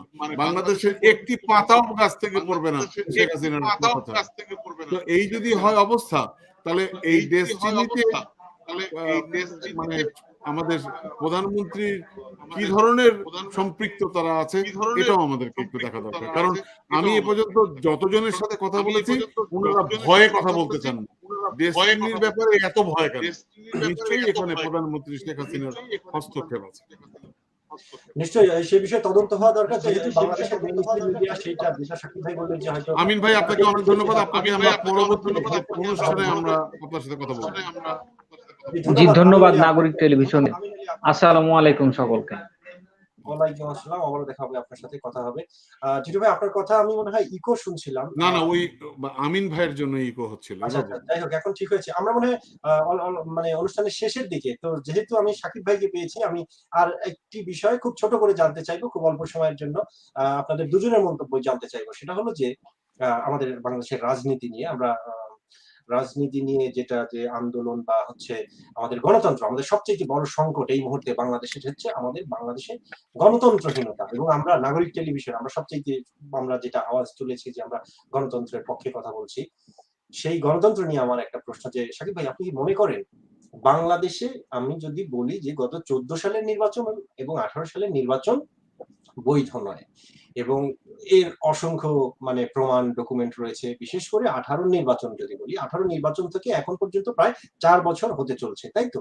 শেখ হাসিনা কিন্তু ক্ষমতায় টিকে আছে এবং আগামী 25 সাল মানে 23 সাল পর্যন্ত সে হয়তো নির্দ্বিধায় টিকে থাকবে, এই বিষয়ে তাকে মানে বিশেষ কোনো সুযোগ মনে হয় না সৃষ্টি হওয়ার সম্ভাবনা আছে। এখন প্রশ্ন হচ্ছে যে অবৈধভাবে নির্বাচন করে মানে অগণতান্ত্রিক উপায়ে একটা সরকার টিকে থাকছে, এবং এই জিনিসটি কিন্তু শুধু বাংলাদেশে না, দেশে বিদেশে পশ্চিমে সব জায়গায় সবাই কিন্তু জানে। বিদেশি দূতাবাসের মানে যদি আমি কথা উল্লেখ করি, তারা কিন্তু জানে যারা বাংলাদেশে আছে, কিন্তু প্রকৃত অর্থে আমি পশ্চিমের কথা উল্লেখ করে বলতে চাই, আপনি একটা পশ্চিমা দেশে রয়েছেন, সত্যিকার অর্থে আমেরিকা বা ইউরোপ, তারা কি সত্যিই চায় বাংলাদেশি গণতন্ত্র আসুক, বাংলাদেশি গণতন্ত্র প্রতিষ্ঠিত হোক? তাদের মানে কার্যক্রমে আপনি কি সেটি মানে দেখতে পান? আসলে তাদের চাওয়াটা কি, বা আগামী নির্বাচন নিয়ে আসলে সত্যিকার অর্থেই তারা কি ভাবছে, তারা কি করতে পারে আমাদের সাধারণ জনগণের জন্য বা আমাদের গণতন্ত্রের জন্য? সাকিব ভাই। প্রথমত আমি মনে করি যে আমাদের সকলের যেটা ভুল হয়, আমরা মনে করে থাকি যে 2014 সালের পর থেকে আওয়ামী লীগ একটি ফ্যাসিস্ট দলে পরিণত হয়েছে, কিন্তু ব্যাপারটা কিন্তু তা নয়। ব্যাপারটা হচ্ছে যে 2008 সালের নির্বাচনের পর থেকেই কিন্তু আওয়ামী লীগ অবৈধভাবে ক্ষমতায় রয়েছে। এই বিষয়টা আমাদেরকে প্রথমে মাথায় রাখতে হবে, কারণ ওই যে ফখরুদ্দিন এবং মঈনুদ্দিন, তারা কিন্তু যে নির্বাচনটা করেছে সেটা কিন্তু একটি কলঙ্কিত নির্বাচন ছিল, এবং সেটি আপনি ওই যে দ্য কোয়ালিশন ইয়ার্স যে বইটি রয়েছে, সেই বইটির মধ্যে কিন্তু স্পষ্ট করে যে তৎকালীন যে ভারতের যে রাষ্ট্রপতি যে তিনি ছিলেন, তিনি স্বরাষ্ট্রমন্ত্রী ছিলেন সেই সময়, তিনি কিন্তু এটাতে স্পষ্ট করেই তিনি বলে দিয়েছিলেন, যেখানে মঈনু আহমেদকে তারা বলেছেন যে আমরা তোমার টেক কেয়ার করব, তুমি সরকার এখানে আওয়ামী লীগকে ক্ষমতা আমরা দেখতে চাই। তো এখানে স্পষ্ট করে বলে দেওয়া হয়েছিল যে ভারতের নির্দেশেই কিন্তু ওইখানে 2008 সালে কিন্তু শেখ হাসিনাকে বসানো হয়েছিল, এবং কোয়ালিশন ইয়ার্স বইটি আমি মনে করি সেক্ষেত্রে একটি বড় প্রমাণ। তো এরপরে তো আসলে এটা নিয়ে আর বিতর্ক থাকার অবকাশ নেই যে 2014 সাল থেকে শেখ হাসিনা সরকার অবৈধভাবে রয়েছে, 2008 সাল থেকেই রয়েছে, ওই ফখরুদ্দিন মঈনুদ্দিনের বিতর্কিত নির্বাচনের পর থেকে। তো সেভাবে এইসব করলে 3টি টার্মে কিন্তু তারা জনগণের কোনো মতামতের তোয়াক্কা না করে ক্ষমতা আঁকড়িয়ে ধরে আছে। এখন আপনি যদি মনে করেন যে এটা আওয়ামী লীগ তাদের গায়ের জোরে করে যাচ্ছে আর বিরোধী দলগুলো তাদের একটি রাজপথে শোডাউন করার এবিলিটি নেই বলে এটা হচ্ছে না, তাহলে আমি মনে করি আমাদের একটি বড় ভুল হবে। এখানে অবশ্যই বাইরের যে দেশগুলো রয়েছে তাদের নিষ্ক্রিয়তা বা তাদের আওয়ামী লীগকে পরোক্ষভাবে সাপোর্ট করে যাওয়া, সেটির কারণেই কিন্তু এই দীর্ঘদিন ধরে আওয়ামী লীগ ক্ষমতায় রয়েছে। এবং এক্ষেত্রে ভারত তো অবশ্যই মুখ্য ভূমিকা রেখে চলেছে, কারণ ভারত তাদের যে পারপাস গুলো আওয়ামী লীগকে দিয়ে সার্ভ করতে পারছে, সেটা তারা কখনোই বিএনপি কে দিয়ে সেটা করতে পারবে না। এবং আপনারা প্রায় সময় তো বলে থাকেন যে খালেদা জিয়া আপোষহীন নেত্রী, এবং আসলেই দেশপ্রেমের ক্ষেত্রে কিন্তু খালেদা জিয়ার আপোষ নিয়ে কিন্তু কোনো প্রশ্নই নেই, কারণ তিনি যদি ভারতের সাথে একটু আপোষ করতেন তাহলে কিন্তু আজকে ক্ষমতায় তিনিই থাকতে পারতেন। তো ভারতও বুঝেছে যে তাদের পারপোজ খালেদা জিয়াকে ক্ষমতায় রেখে হবে না, যেটা শেখ হাসিনাকে দিয়ে তাদের হচ্ছে গত প্রায় 13টি বছর ধরে। তো সেজন্য আসলে এখনো যদি আমরা মনে করে থাকি যে ভারতের সাথে শেখ হাসিনার সম্পর্ক খারাপ, বা ভারতের সাথে একটা টানাপোড়েন চলছে, বা হয়তো ভারতের ইশারাতে ভবিষ্যতে শেখ হাসিনা সরকারের পতন ঘটবে, এ ধরনের মানে মানে চিন্তাও যদি আমরা করে থাকি, সেটা আমাদের একটা ভুল চিন্তা হবে। কারণ ভারত সবসময় চাবে যে বাংলাদেশের মাটিতে যেন এই শেখ হাসিনা সরকারি ক্ষমতায় থাকে। তো সেজন্য আসলে আমি মনে করি যে এখানে এই ভারতের অবস্থান বা ওই যুক্তরাষ্ট্রের অবস্থান, এগুলোর উপর ভিত্তি করে আমরা যদি মনে করে থাকি যে দেশের একটি সরকার পরিবর্তন হবে বা জনগণের একটি বান্ধব সরকার আসবে, তাহলে আমরা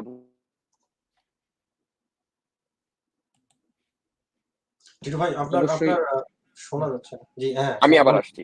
জি হ্যাঁ হ্যাঁ, শুনছি বলেন। শুনতে পাচ্ছেন? জি হ্যাঁ, শুনতে পাচ্ছি।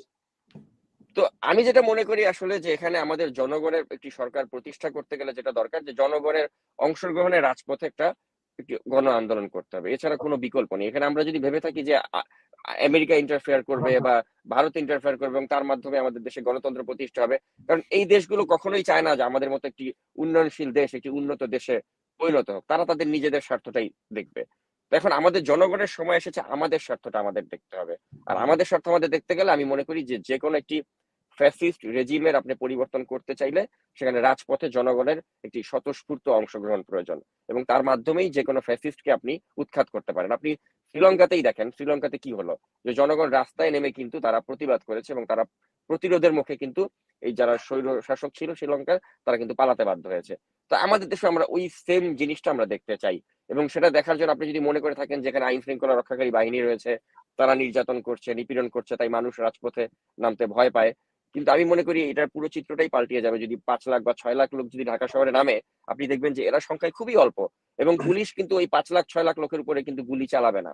আপনি যদি এরশাদ সরকারের পতনের সেই দিনক্ষণগুলো যদি একটু মনে করার চেষ্টা করেন, আপনি দেখবেন যে ওই পুলিশই কিন্তু যারা এরশাদকে রক্ষা করে যাচ্ছিল, তারাই একসময় বলেছে যে এত লাখ লাখ মানুষ আমরা কয়জনের উপরে গুলি করব, আপনি ক্ষমতা ছেড়ে দেন। এরশাদকে ক্ষমতা ছেড়ে দিতে হয়েছিল। তো এখন আসলে আমাদের জনগণ তারা অত্যন্ত মানে স্বার্থপর হয়ে গিয়েছে। তারা মানে তাদের নিজেদেরকে নিয়েই ভাবে, তারা রাজপথে নেমে কেউ নিজেদের আত্মত্যাগ করতে চায় না, এবং তাদের মনের মধ্যে একটি জিনিস কাজ করে যে আমি আজকে রাজপথে নামবো, রাজপথে নেমে হাসিনা সরকারকে উৎখাত করব, কিন্তু এর পরবর্তীতে দেখা গেল আবার বিএনপি আসলো বা তারেক রহমান আসলো, আবার দেখা গেল একটা হাওয়া ভবন হলো। তো এই ধরনের নানা ফ্যাক্টর চিন্তা করে মানুষ কিন্তু ভাবে যে দরকার নেই, যা আছে তাই চলুক। এভাবে করে করে কিন্তু আমরা আমাদের নিজেদের ক্ষতি করছি। কারণ তারেক রহমানকে কলঙ্কিত এই সরকার নানাভাবে করে ফেলেছে। তারেক রহমান যতটুকু না তিনি দোষী, তার থেকে অনেক বেশি ভাবে তাকে দোষী করার একটা পোর্ট্রে করা হয়েছে। তারেক রহমানকে দোষী করার মাধ্যমে সরকার তাদের একটা এজেন্ডা বাস্তবায়ন করে ফেলেছে, যে বিএনপির প্রতি একটা মানুষের বিরূপ ধারণা সৃষ্টি করার। কিন্তু আমরা কিন্তু আজ পর্যন্ত কিন্তু তারেক রহমানের বিরুদ্ধে কনক্লুসিভ ভাবে কিন্তু কিছু প্রমাণ করা যায়নি যে তিনি এই দোষে দুষ্ট। কিন্তু আপনি যদি দেখেন যে এই বঙ্গবন্ধু স্যাটেলাইট থেকে শুরু করে যত ধরনের প্রকল্প, এই সরকারের যে আর্থিক দুর্নীতিগুলো, সেটা কিন্তু ওরকম 10 টাকা না 100টা হাওয়া ভবন কিন্তু তারা কিনতে পারবে, এই পরিমাণ দুর্নীতি তারা করেছে। তো সেজন্য আসলে আমরা যদি মনে করে থাকি যে আমি আন্দোলন করব করে আওয়ামী লীগকে হটিয়ে আমি আবার বিএনপি কে এনে কি হবে, এই ধরনের চিন্তা ভাবনা যদি আমাদের মধ্যে কাজ করে, তাহলে কিন্তু এই স্বৈর শাসক যেটি আমাদের ঘাড়ে চেপে আছে, এই স্বৈর শাসক সারা জীবনই থেকে যাবে এভাবে। তো সেজন্য আমাদেরকে আসলে একে উৎখাত করে কাকে বসাবো এই ধরনের চিন্তা করার সময় নেই। আমাদের এখন একটাই পারপোজ হওয়া উচিত যে আমরা আগে এই স্বৈরাচারকে সরাবো, এই ফ্যাসিস্টকে সরাবো, এরপর যে আসুক এটা আমরা পরে উই ক্যান কিন্তু ডিসাইড অ্যাবাউট দ্যাট। কিন্তু সাকিব আমার একটা প্রশ্ন, যে স্বৈরাচারকে সরাবেন আপনি বলছেন, কিন্তু ঈদের চাঁদ উঠলো, ঈদ হয়ে গেল, এই আন্দোলনের চাঁদ তো আর ওঠে না, উঠবো করে ওঠে না। তাহলে চাঁদ যদি না হয়, তাহলে আপনি চাঁদ না উঠলে তো ওরা আন্দোলনও যাবে না। Number one. এই ক্ষেত্রে যেটা কথা হচ্ছে যে বলা হচ্ছে যে আওয়ামী লীগ নাকি সবাইকে পয়সা দিয়ে কিনে ফেলতে পারতেছে, এবং বিরোধী দলের আন্দোলনও হচ্ছে না নাকি ওই টাকার খেলার কারণে। তো এটা যদি সত্যি হয়ে থাকে তাহলে তো এটা খুবই দুর্ভাগ্যজনক আমাদের জন্য, যে টাকা দিয়ে যদি আন্দোলন বন্ধ করে রাখা যায়, তাহলে এরা যদি ভবিষ্যতে ক্ষমতা গ্রহণ করে তাহলে তো দেশের অবস্থা আরো খারাপ হবে। না সাকিব, আরেকটা কথা আমি বলি, দেখুন তো, মানে আপনাকে বলছি এবং মিস্টার খান আপনাকেও বলছি, বিষয়টা কি এরকম কিনা, সরকারি লোকজন অর্থাৎ বিরোধী দলের কিছু মানুষ গুজব ছড়াচ্ছে। আমরা গুজবের বিপক্ষে কেন? আমরা গুজব, নাগরিক টিভি গুজবের একদম গুজব যেখানে সেখানে আমরা নাই, আমরা গুজবের প্রচন্ড বিরোধী।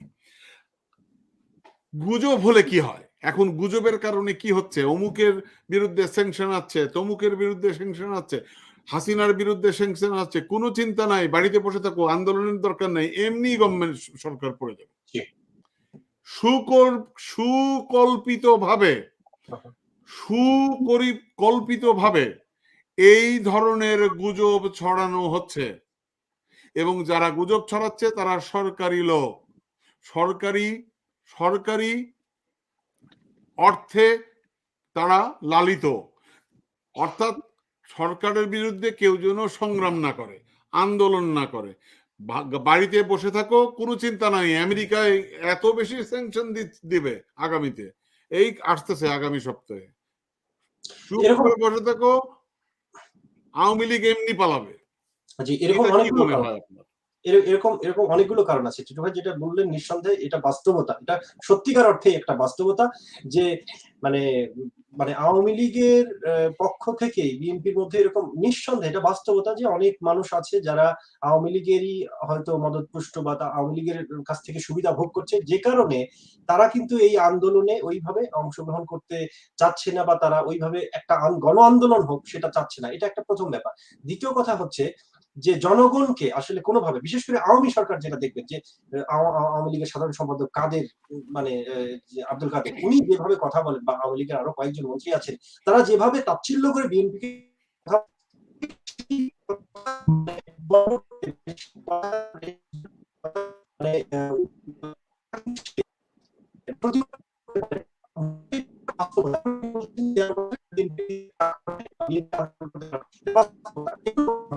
আন্দোলন না হওয়ার অনেকগুলো কারণ আছে, তার মধ্যে যেটি আপনি উল্লেখ করলেন সাথে আমি একটু যোগ করতে চাই। দেখুন, বাংলাদেশে সাকিব ভাই যেটি বললেন যে বাংলাদেশের মানুষ যদি মনে করে যে আমি আন্দোলন করব, জীবন দেব, আমি আসবে বেনিফিশিয়ারি মানে ক্ষমতা ভোগ করবে হচ্ছে বিএনপি, আমার লাভ কি? এই জিনিসটা মানুষের মধ্যে এস্টাবলিশড হয়ে গেছে। এটার কারণ অনেকগুলো। এর কারণ হচ্ছে বাংলাদেশ দেখেন গত 14 বছর মানে অনেক সময় অনেকখানি পরিবর্তন হয়ে গেছে। মানে শহরায়ন একটা ব্যাপার, যে গ্রামের মানুষ আগে, কারণ এই সময় যদি আসলে বাংলাদেশের স্বাধীনতা যুদ্ধের কোনো সিচুয়েশন হতো, আসলে আমি জানি না যে এত মানুষ ওইভাবে মানে ঝাঁপিয়ে পড়তো কোন মানে যুদ্ধের জন্য। কারণ আগে সেই ৭১ সালে মানুষের মধ্যে যে দেশপ্রেম, যে ভালোবাসাটা ছিল দেশের জন্য, এখন আর ওই জিনিসটা নাই। এটার বিভিন্ন কারণ আছে। এখন ভার্চুয়াল ওয়ার্ল্ড, তারপরে এখন ধরেন এই বিশ্বায়নের যুগ, মানুষের মস্তিষ্ক বিভিন্নভাবে পরিবর্তন ঘটেছে মস্তিষ্কে। সবাই নিজেকে নিয়ে চিন্তা করে যে আমি নিজে ভালো থাকবো, এবং নিজেকে নিয়ে অত্যন্ত বেশি চিন্তা করে, নিজের ভালোটা চিন্তা করে, নিজের পরিবারকে নিয়ে চিন্তা করে। সেই কারণে তারা জীবন দেয়া বা দেশকে নিয়ে এত ভাবা বা দেশের জন্য জীবন দিয়ে মানে দেশকে উদ্ধার করা বা দেশে গণতন্ত্র ফিরিয়ে আনা, এই জিনিসটা তারা করতে চাইছে না। দ্বিতীয়ত সবচেয়ে বড় যেটি কারণ, সেটি হলো যে নেতৃত্ব শূন্যতা। যতই বিএনপির বড় নেতারা বলুক যে না আমাদের কোনো নেতৃত্ব শূন্যতা নেই, এটা মিথ্যে কথা। এটা বাস্তবতা যে বাংলাদেশে যদি দেখুন তারেক রহমান বিএনপির মানে ভারপ্রাপ্ত চেয়ারম্যান, উনি যদি বাংলাদেশে থাকতো আজকে হয়তো অনেক আগেই গণ একটা আন্দোলনের সুযোগ সৃষ্টি হতো। এখানে বিএনপির মধ্যে অন্তর্কোন্দল নিঃসন্দেহে এরকম কোনো কিছু আছে, হয়তো এক দলের নেতারা চাইছে যে এরকম করে আন্দোলনটা আমরা শুরু করি, আর এক দল চাইছে না। মানে আমি বিশ্বাস করি এটা বাস্তবতা যে বিএনপির নিজেদের মধ্যে বা অন্যান্য তাদের যে জোটে যে রাজনৈতিক দলগুলো রয়েছে তারা এখনো পর্যন্ত একমতে পৌঁছাতে পারেনি বা একমতে পৌঁছাতে পারেনি, এটা তাদের ব্যর্থতা। এবং সেই কারণেই তারা কিন্তু একটা গণ আন্দোলনে এই পর্যায় পর্যন্ত আসতেই পারে না। এটা একটা কারণ। আরেকটা কারণ হচ্ছে যে দেখুন বাংলাদেশের এই বিএনপির যে মানে চেয়ারপারসন বেগম খালেদা জিয়া, তাকে জেলে আটকে রাখা, তার অসুস্থতা, এটা একটা বড় সুযোগ আওয়ামী লীগ নিয়েছে। কারণ শুধুমাত্র মানে খালেদা জিয়া বা তারেক রহমান, এগুলো হচ্ছে মানে আবেগ, মানুষের একটা ভালোবাসার জায়গা, মানে জিয়াউর রহমান থেকে শুরু করে তারপরে এই জায়গায় আসছে। এখন জনগণ ঝাঁপিয়ে পড়বে কখন, এটা বাস্তবতা। আজকে যদি তারেক রহমান না থাকতো, তারেক রহমান থাকার কারণে, লন্ডনে থাকার কারণে এবং তারেক রহমান জীবিত থাকার কারণে, এবং এই খালেদা জিয়ার একমাত্র এই ছেলে একজন তো মারা গেছে, উনি থাকার কারণে আজও পর্যন্ত বিএনপি এখনো টিকে আছে, সংগঠিত আছে। আজকে তারেক রহমান যদি না থাকতো বিএনপি টিকেই থাকতো না, এটা একটা বাস্তবতা। ঠিক একইভাবে তারেক রহমান যদি বাংলাদেশে থাকতো এতদিনে হয়তো মানে আরো বড় ধরনের অনেক পরিবর্তন ঘটতো। আমি আপনাকে এটার উল্টাটা বলি, যদি মানে এটা তো অনেকে তাই বলে, আমি জানি না সাকিব আমার সাথে একমত হবে কিনা, বরঞ্চ তারেক রহমান এই দায়িত্বে না থাকলেই বিএনপি আজকে। হ্যাঁ, এখানে আপনার পয়েন্ট আমি ধরতে পারছি। এখানে দুইটা ঘটনা ঘটছে। কারণ তারেক রহমান শোনেন ভাই, আমি একটা কথা বলি, যোগ্যতা, এটাকে বলে লিডারশিপ। লিডারশিপ এটা একটি যোগ্যতা। এই লিডারশিপটা এই তারেক রহমানের আছে কিনা এটা বিগ কোশ্চেন, অনেক বড় কোশ্চেন। এই কোশ্চেন সারা দেশের জনগণের মানুষের মধ্যে আছে এবং সবার সাধারণ একটা প্রশ্ন। কিন্তু এখানে আরেকটা সমস্যা আছে যে তারেক রহমান যদি না থাকতো তাহলে কি হতো। এখানে তারেক রহমান বিএনপির এই বিষয়টা খান ভাই, পৃথিবীতে একটি জিনিস খুবই পরিষ্কার, সেটা হচ্ছে যে শূন্যস্থান পূরণ হয়ে যায়। জি জি, কারো জন্য কোনো কিছু থেমে থাকে না। এইটাই তো সমস্যা এখানে। বঙ্গবন্ধু যখন মারা গেল তখন মনে হচ্ছিল আওয়ামী লীগ শেষ। জি জি জি, শেখ হাসিনা, শেখ জিয়াউর রহমান যখন মারা গেছে মনে হচ্ছে বিএনপি শেষ। না, কোনো কিছু শেষ হয় না। তারেক জিয়া তার যোগ্যতা সে রাখতে পারেনি, তার যোগ্যতা দেখাতে পারেনি। এখন যদি সে যোগ্যতা যদি দেখাতো, তাহলে এখন তো সে, আমরা যে কথাগুলো বলতেছি এখানে, এই আমরা যারা এই গভর্নমেন্টের বিরুদ্ধে বলি, এই অল ক্রেডিট গোজ টু হুম? বিরোধী দলগুলোর কাছে। তো বিরোধী দলের মধ্যে সবচেয়ে বড় দল হচ্ছে বিএনপি। বিএনপির একজন নেতা হিসেবে তার যে ভূমিকা, হাস্যকর, হতাশাজনক। আপনি তাকান না পাকিস্তানের দিকে, ইমরান খানের দিকে। এই উদাহরণটাই দিতে চাচ্ছি যে ইমরান খান যেভাবে সুসংগঠিত, দেখুন ইমরান খান বলেছিল, কি বলেছিল মনে করেন? ইমরান খান বলেছে যে আমাদের যে মিডিয়া, এই মিডিয়ার দরকার নাই, এই মিডিয়া সরকারের পক্ষে, মিডিয়া আমার পক্ষে না, আমার আছে সেলফোন। এত কোটি মানুষ পাকিস্তানের, সবার আছে সেলফোন, আমার সেলফোন হচ্ছে মিডিয়া। আজকে দেখেন ইমরান খান গোটা পাকিস্তান তটস্থ করে ছাড়ছে, আমাদের তারেক জিয়া এটা পারেন না? তারেক রহমান যদি পারেন না কেন? অনলাইন কারণ প্ল্যাটফর্মে কোনো ইন্টারভিউ যোগ্যতা নাই, জি তারেক রহমান ক্যাপাবিলিটি। কিছুদিন আগে ইমরান খান একটি পডকাস্টে আসছে, দুইজন ছিল হোস্ট, ইমরান খান পডকাস্টে আসছে, এবং তারেক রহমান ঠিক যদি এই একই ভাবে গত 13 বছরে, মানে গত 5 বছরে, গত 2 বছরে বা এখন থেকেও যদি উনি এভাবে এই অনলাইন মিডিয়াগুলোতে এসে এই ডিরেক্ট একটা ইন্টারভিউ করেন, ওনার বক্তব্যগুলো দেন, যেভাবে জনগণকে সম্পৃক্ত করতে পারবে, জনগণ ঝাঁপিয়ে পড়বে, এটা বাস্তবতা আমরা বুঝতে পারছি, কিন্তু কেন উনি বোঝেন না সেটা আমরা জানি না, সেটা অজানা একটা কারণ। এটা আমার মনে হয় সাকিব জানে কি কারণে। সাকিব কি তার কারণে? আশেপাশে এরকম কোন লোক আছে বা তার আশেপাশে তারা অনেকেই হয়তো চায় না, তার ভেতরেও হয়তো অনেক শত্রু আছে যারা সত্যিকার অর্থে বাংলাদেশে গণতন্ত্র চায় না, সত্যিকার অর্থে বিএনপি ক্ষমতায় ফিরে আসুক সেটাও চায় না, এটা একটা কারণ। আরেকটা বড় সমস্যা যে তারেক রহমান ভারপ্রাপ্ত চেয়ারম্যান, অন্যদিকে চেয়ারপারসন বেগম খালেদা জিয়া, এখানে ক্ষমতার যে মানে একটা বিষয় যে হচ্ছে আসলে নির্দেশনা তারেক রহমানই প্রধান নাকি আরেকজনের কাছ থেকে আসবে, এই যে একটা মানে কনফিউশন কাজ করে। আপনি যেটা বললেন যে তারেক রহমান যদি না থাকতো হয়তো বিএনপিতে অন্য কেউ একটা দায়িত্ব নিয়ে নিত, সাধারণ জনগণ মানে জিয়া পরিবারের বাইরে, তাও হয়তো বিএনপি চলতো, হয়তো এর চেয়ে ভালো চলতো, কিন্তু আমরা জানি না সেটা। কিন্তু এইটা একটা বড় মানে খুবই ইম্পর্টেন্ট, কিন্তু বাংলাদেশে যারা আছে, বাংলাদেশের মহাসচিব যিনি, তার হাতে তো পুরো ক্ষমতাটা নাই, তার মানে তিনি চাইলেও আসলে, তার মানে কি, আর বিশেষ করে তারেক রহমানের লন্ডনে থাকা এবং বাংলাদেশের নেতারা ওখানে মানে কমিউনিকেশনের অবশ্যই বড় একটা এখানে গ্যাপ রয়েছে, একমতে পৌঁছানোর অনেক বড় একটা মানে বাধা রয়েছে, এবং সব মিলিয়ে আমি মনে করি যে এই বিএনপির সকল রাজনৈতিক দল যেগুলো রয়েছে জোটে, তাদের সকলের একসাথে, ইভেন কি বিএনপির নীতি নির্ধারণীতে যারা আছে তাদের নিজেদের মধ্যেই মানে একমতে পৌঁছানোর সেই বিষয়টাতে তারা এখনো আসতে পারেনি। আমি জানি না সেটা অজানা কারণ হতে পারে, সেটা অনেক কিছু, এটা আমার মনে হয় সাকিব ভাই আমার চাইতে আরো ভালো সাকিব, বলতে পারবে। আমার মনে হয় সাকিব একটা চমৎকার একটা ভিডিও করেছিল, সাকিব একটা চমৎকার ভিডিও করেছিল, হ্যাঁ, এবং সেই ভিডিওতে সে অনেক কথা বলেছে। সো আমার মনে হয় সাকিবের কাছে আমরা একটু শুনি। সাকিব, কি মনে হয় যে আমাদের তারেক জিয়া কি, তার কি যোগ্যতা আছে কিনা এই বিএনপির মতো এত বড় একটি দলের নেতৃত্ব দেওয়া, এবং তার কি মানে তার অযোগ্যতার কারণে কি তার মানে বিএনপির নেতাদের অযোগ্যতা প্লাস তারেক রহমানের অযোগ্যতার কারণে কি এই শেখ হাসিনার মানে ফ্যাসিস্ট সরকারের মানে সময় বেড়ে যাচ্ছে কিনা, কি বল? জি, তার আগে আমি একটা ছোট প্রশ্ন, যে তারেক রহমান ইমরান খানের মতো করে আমি যদি বলি, উনি অনলাইন মিডিয়ায় এসে জনগণকে সম্পৃক্ত করার জন্য, উনি একজন রাজনৈতিক নেতা, জনগণকে সম্পৃক্ত করার জন্য উনি প্রতিনিয়ত কথা বলে যাবে, উনি প্রতিনিয়ত জলসা করবে, কিন্তু সেটা যেহেতু পারছে না, কিন্তু অনলাইন মিডিয়ায় আমরা যেরকম করে করছি, উনি কেন সেটা করেন না? আপনার মন্তব্যটা কি? রাইট, এটা একটা সঙ্গে আমি যুক্ত করে দিই সাকিব, যে আমাদের কানে আসতেছে, অনেকে বাজারে বলতেছে তাকে যারা ঘিরে আছে, যারা adviser, those advisor are not very much smart, or তারা অভিজ্ঞ না, এবং তারা তাকে ভুল মানে তাদের কারণে, আমি এটা যদিও বিশ্বাস করি না, আমি বিশ্বাস করি যে আপনার মধ্যে যদি সেই গার্ডস থাকে, আপনার মধ্যে যদি সেই লিডারশিপ থাকে, কিসের অ্যাডভাইজার? কোন অ্যাডভাইজারের দরকার নেই। এটার আমি মানে আমার যেটা ইচ্ছা আমি সেটাই বলেন, কারো কিছু বলার অপেক্ষা রাখি না। জি সাকিব ভাই প্লিজ বলুন। জি, আমি এক্ষেত্রে যেটা মনে করি যে প্রথমত তারেক রহমানের সবচেয়ে বড় যেটা অ্যাডভান্টেজ সেটা হচ্ছে তিনি কিন্তু এই লন্ডনে বসেও কিন্তু তিনি বুঝতে পারছেন যে বর্তমানে বাংলাদেশ সরকার সবচেয়ে বেশি ভয় যদি কাউকে করে থাকে বিএনপির মধ্যে খালেদা জিয়ার পরে, সেটা অবশ্যই তারেক রহমানকেই করে থাকে।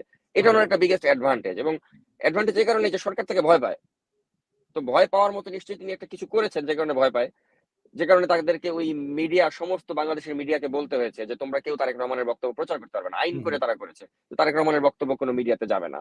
তো এটা তো সরকারের একটা নার্ভাস ব্রেকডাউন। আপনি যদি ভয় না পান তাহলে কিন্তু আপনি তার কণ্ঠরোধ করবেন না। তো এটা হচ্ছে একটা প্রধান কারণ, কিন্তু সরকার তাকে ভয় পায়। তো এখন এই ভয়টাকে ক্যাপিটালাইজ করে তারেক রহমান কিন্তু নিজেকে আরো একটি অন্য উচ্চতায় নিয়ে যেতে পারতেন, যে তিনি যদি আরো বেশি মিডিয়া ফ্রেন্ডলি হতেন।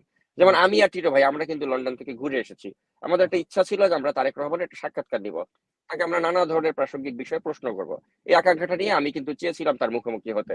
কিন্তু তার চারপাশে যে লোকগুলো ঘুরে মানে তাকে ঘিরে রাখে, আমরা যতটুকু জানতে পেরেছি এরা অশিক্ষিত লোকজন। এই এই লন্ডনে আমি মানে সরি টু সে মানে সবচেয়ে অশিক্ষিত শ্রেণীর যে লোকগুলো রয়েছে তারাই তারেক রহমানের চারপাশে সবচেয়ে বেশি বিচরণ করে, এবং এদের মতো লোকদের কাছ থেকে তিনি যে ধরনের অ্যাডভাইস পাচ্ছেন সেটা আসলে তার জন্য কি মানে ভালো কিছু আনছে বা খারাপ কিছু আনছে, এটা আসলে তার উপলব্ধি করার এখন সময় এসেছে। যে তার চারপাশে তারা যাকে ঘিরে রেখেছে তাদের শিক্ষাগত যোগ্যতা কতটুকু, বা তারা এই অশিক্ষিত লোকদের অ্যাডভাইস থেকে তিনি আসলে কতটুকু বেনিফিট পাচ্ছেন। তারা তাকে মিডিয়ার কাছে আসতে দিচ্ছে না। আপনি বাংলাদেশের মিডিয়ার কথা বাদই দেন। আমরা অনলাইনে যে প্ল্যাটফর্ম গুলো রয়েছে, যেমন নাগরিক টিভি ছাড়াও আরো অনলাইনে অনেকগুলো জনপ্রিয় মাধ্যম রয়েছে, প্রচার মাধ্যম রয়েছে, যেখানে তিনি যে কোনো মুহূর্তে গিয়ে কিন্তু লক্ষ লক্ষ দর্শকের কাছে কিন্তু তিনি রিচ করতে পারেন এবং তার যে বক্তব্য বা যে কোনো একটা ইস্যুতে তিনি কিন্তু তার বক্তব্য রাখতে পারেন। কিন্তু তিনি কিন্তু কোন ধরনের ইস্যুতে সে অর্থে বক্তব্য রাখছেন না। তিনি দেখা যাচ্ছে যে একটি বিশেষ দিবসে, মহান স্বাধীনতা দিবসে বা আমাদের 21শে ফেব্রুয়ারিতে বা একটা বিশেষ অকেশনে তিনি আসছেন, তিনি একটা দলীয় সমাবেশ করছেন লন্ডনের একটি হোটেলে এবং তিনি সেখানে একটি বক্তৃতা দিচ্ছেন, বক্তৃতা দিয়ে তিনি তার কর্তব্য শেষ করে ফেলছেন। এতে হচ্ছে কি যে মানে একটা ভ্যাকুম তৈরি হচ্ছে, যে তার যে বক্তব্য বা তার যে পিপলের সাথে যে একটা হার্ট টু হার্ট কানেকশন, সেটা তিনি বিল্ড করতে পারছেন না। যতক্ষণ আপনি সেটা বিল্ড করতে না পারবেন, ততক্ষণ কিন্তু জনগণ কিন্তু আপনাকে ওইভাবে ওন করবে না যে ইনি আমাদের নেতা বা তাকে আমরা ওইভাবে বিশ্বাস করি, ভালোবাসি এবং তার জন্য আমরা রাজপথে লড়বো। ওই তাগিদটা কিন্তু মানুষ অনুভব করবে না। তো তিনি জনগণের থেকে কিন্তু এইভাবে বিচ্ছিন্ন হয়ে গিয়েছেন। অথচ এখন এই ভার্চুয়াল যুগে কিন্তু লন্ডনে বসে থেকেও তিনি বাংলাদেশের অপামর জনসাধারণের সাথে নিজেকে কানেক্টেড রাখতে পারতেন এই সোশ্যাল মিডিয়ার বেনিফিটটা নিয়ে, কিন্তু তিনি সেটা করছেন না। আর এক্ষেত্রে আমি যতটুকু তারেক রহমানকে দোষ দিব, তার থেকে আমি বেশি দোষ দিব তার ডানে বামে যে অশিক্ষিত মূর্খের দল রয়েছে তাদেরকে, যে এই মূর্খের দলগুলো তাকে কিন্তু শিক্ষিত বা এডুকেটেড বা যারা কোয়ালিফাইড লোকজন তাদের থেকে তাকে দূরে রাখছে এবং এটা তাকে অনেক বড় সাকিব, ড্যামেজ এখানে করছে। সাকিব, আমি এখানে একটু প্রতিবাদ করতে চাই আপনার এই কথাটাতে। আমি এটার সাথে একমত নই। আপনার মধ্যে, আমি আবারও বলছি, আপনার মধ্যে লিডারশিপ থাকে, আপনার মধ্যে যদি গার্ডস থাকে, আপনাকে কেউ মিসগাইড করতে পারবে না। So Tarique Zia have no guards, তার কোনো গার্ডস নাই, তার মধ্যে কোনো নেতৃত্বের গুণাবলী নেই। যদি থাকতো তাহলে উনাকে কেন মানুষ মিসগাইড করবে? আপনি যেটা বলছেন এটার সাথে আমি একমত নই। আমরা জানি না আসলে এর প্রকৃত মানে তিনি সঠিক জাজমেন্টটা নিতে পারছেন না। মানে তার উচিত তার চারপাশে আরো শিক্ষিত, আরো এডুকেটেড এবং এবং সবচেয়ে বেশি ভালো হবে কি, তাকে যারা সমালোচনা করে তাদেরকে আরো তার পাশে তার বেশি রাখা উচিত, যে আপনি আমাকে কেন সমালোচনা করছেন, এবং ওই সমালোচনা থেকে নিজেকে শুধরে নেওয়া, সেটি করা উচিত। কিন্তু আমার কাছে যে তথ্য আছে, তারেক রহমানকে একটা সমালোচনা করলে সেটা তিনি পজিটিভ ভাবে নিতে পারেন না। যিনি সমালোচনা করেছেন তাকে তিনি তাৎক্ষণিকভাবে তার লাইফ থেকে মুছে দেন। তো এতে হচ্ছে কি, তিনি কিন্তু নিজেকে আরো মানে ভালো লোকদের থেকে অনেক দূরে সরিয়ে নিচ্ছেন। তো সেটা তার জন্য অনেক বড় একটা প্রতিবন্ধকতা সৃষ্টি করছে বলে আমি মনে করি। আমি মনে করি তার উচিত তাকে যারা সমালোচনা করে তাদের সমালোচনার কারণটা কি সেটা তার খুঁজে বের করা উচিত এবং ওইভাবে নিজেকে শুধরানো উচিত। তাহলে কিন্তু তিনি আজকে নিজেকে একটা অন্য উচ্চতায় নিতে পারতেন।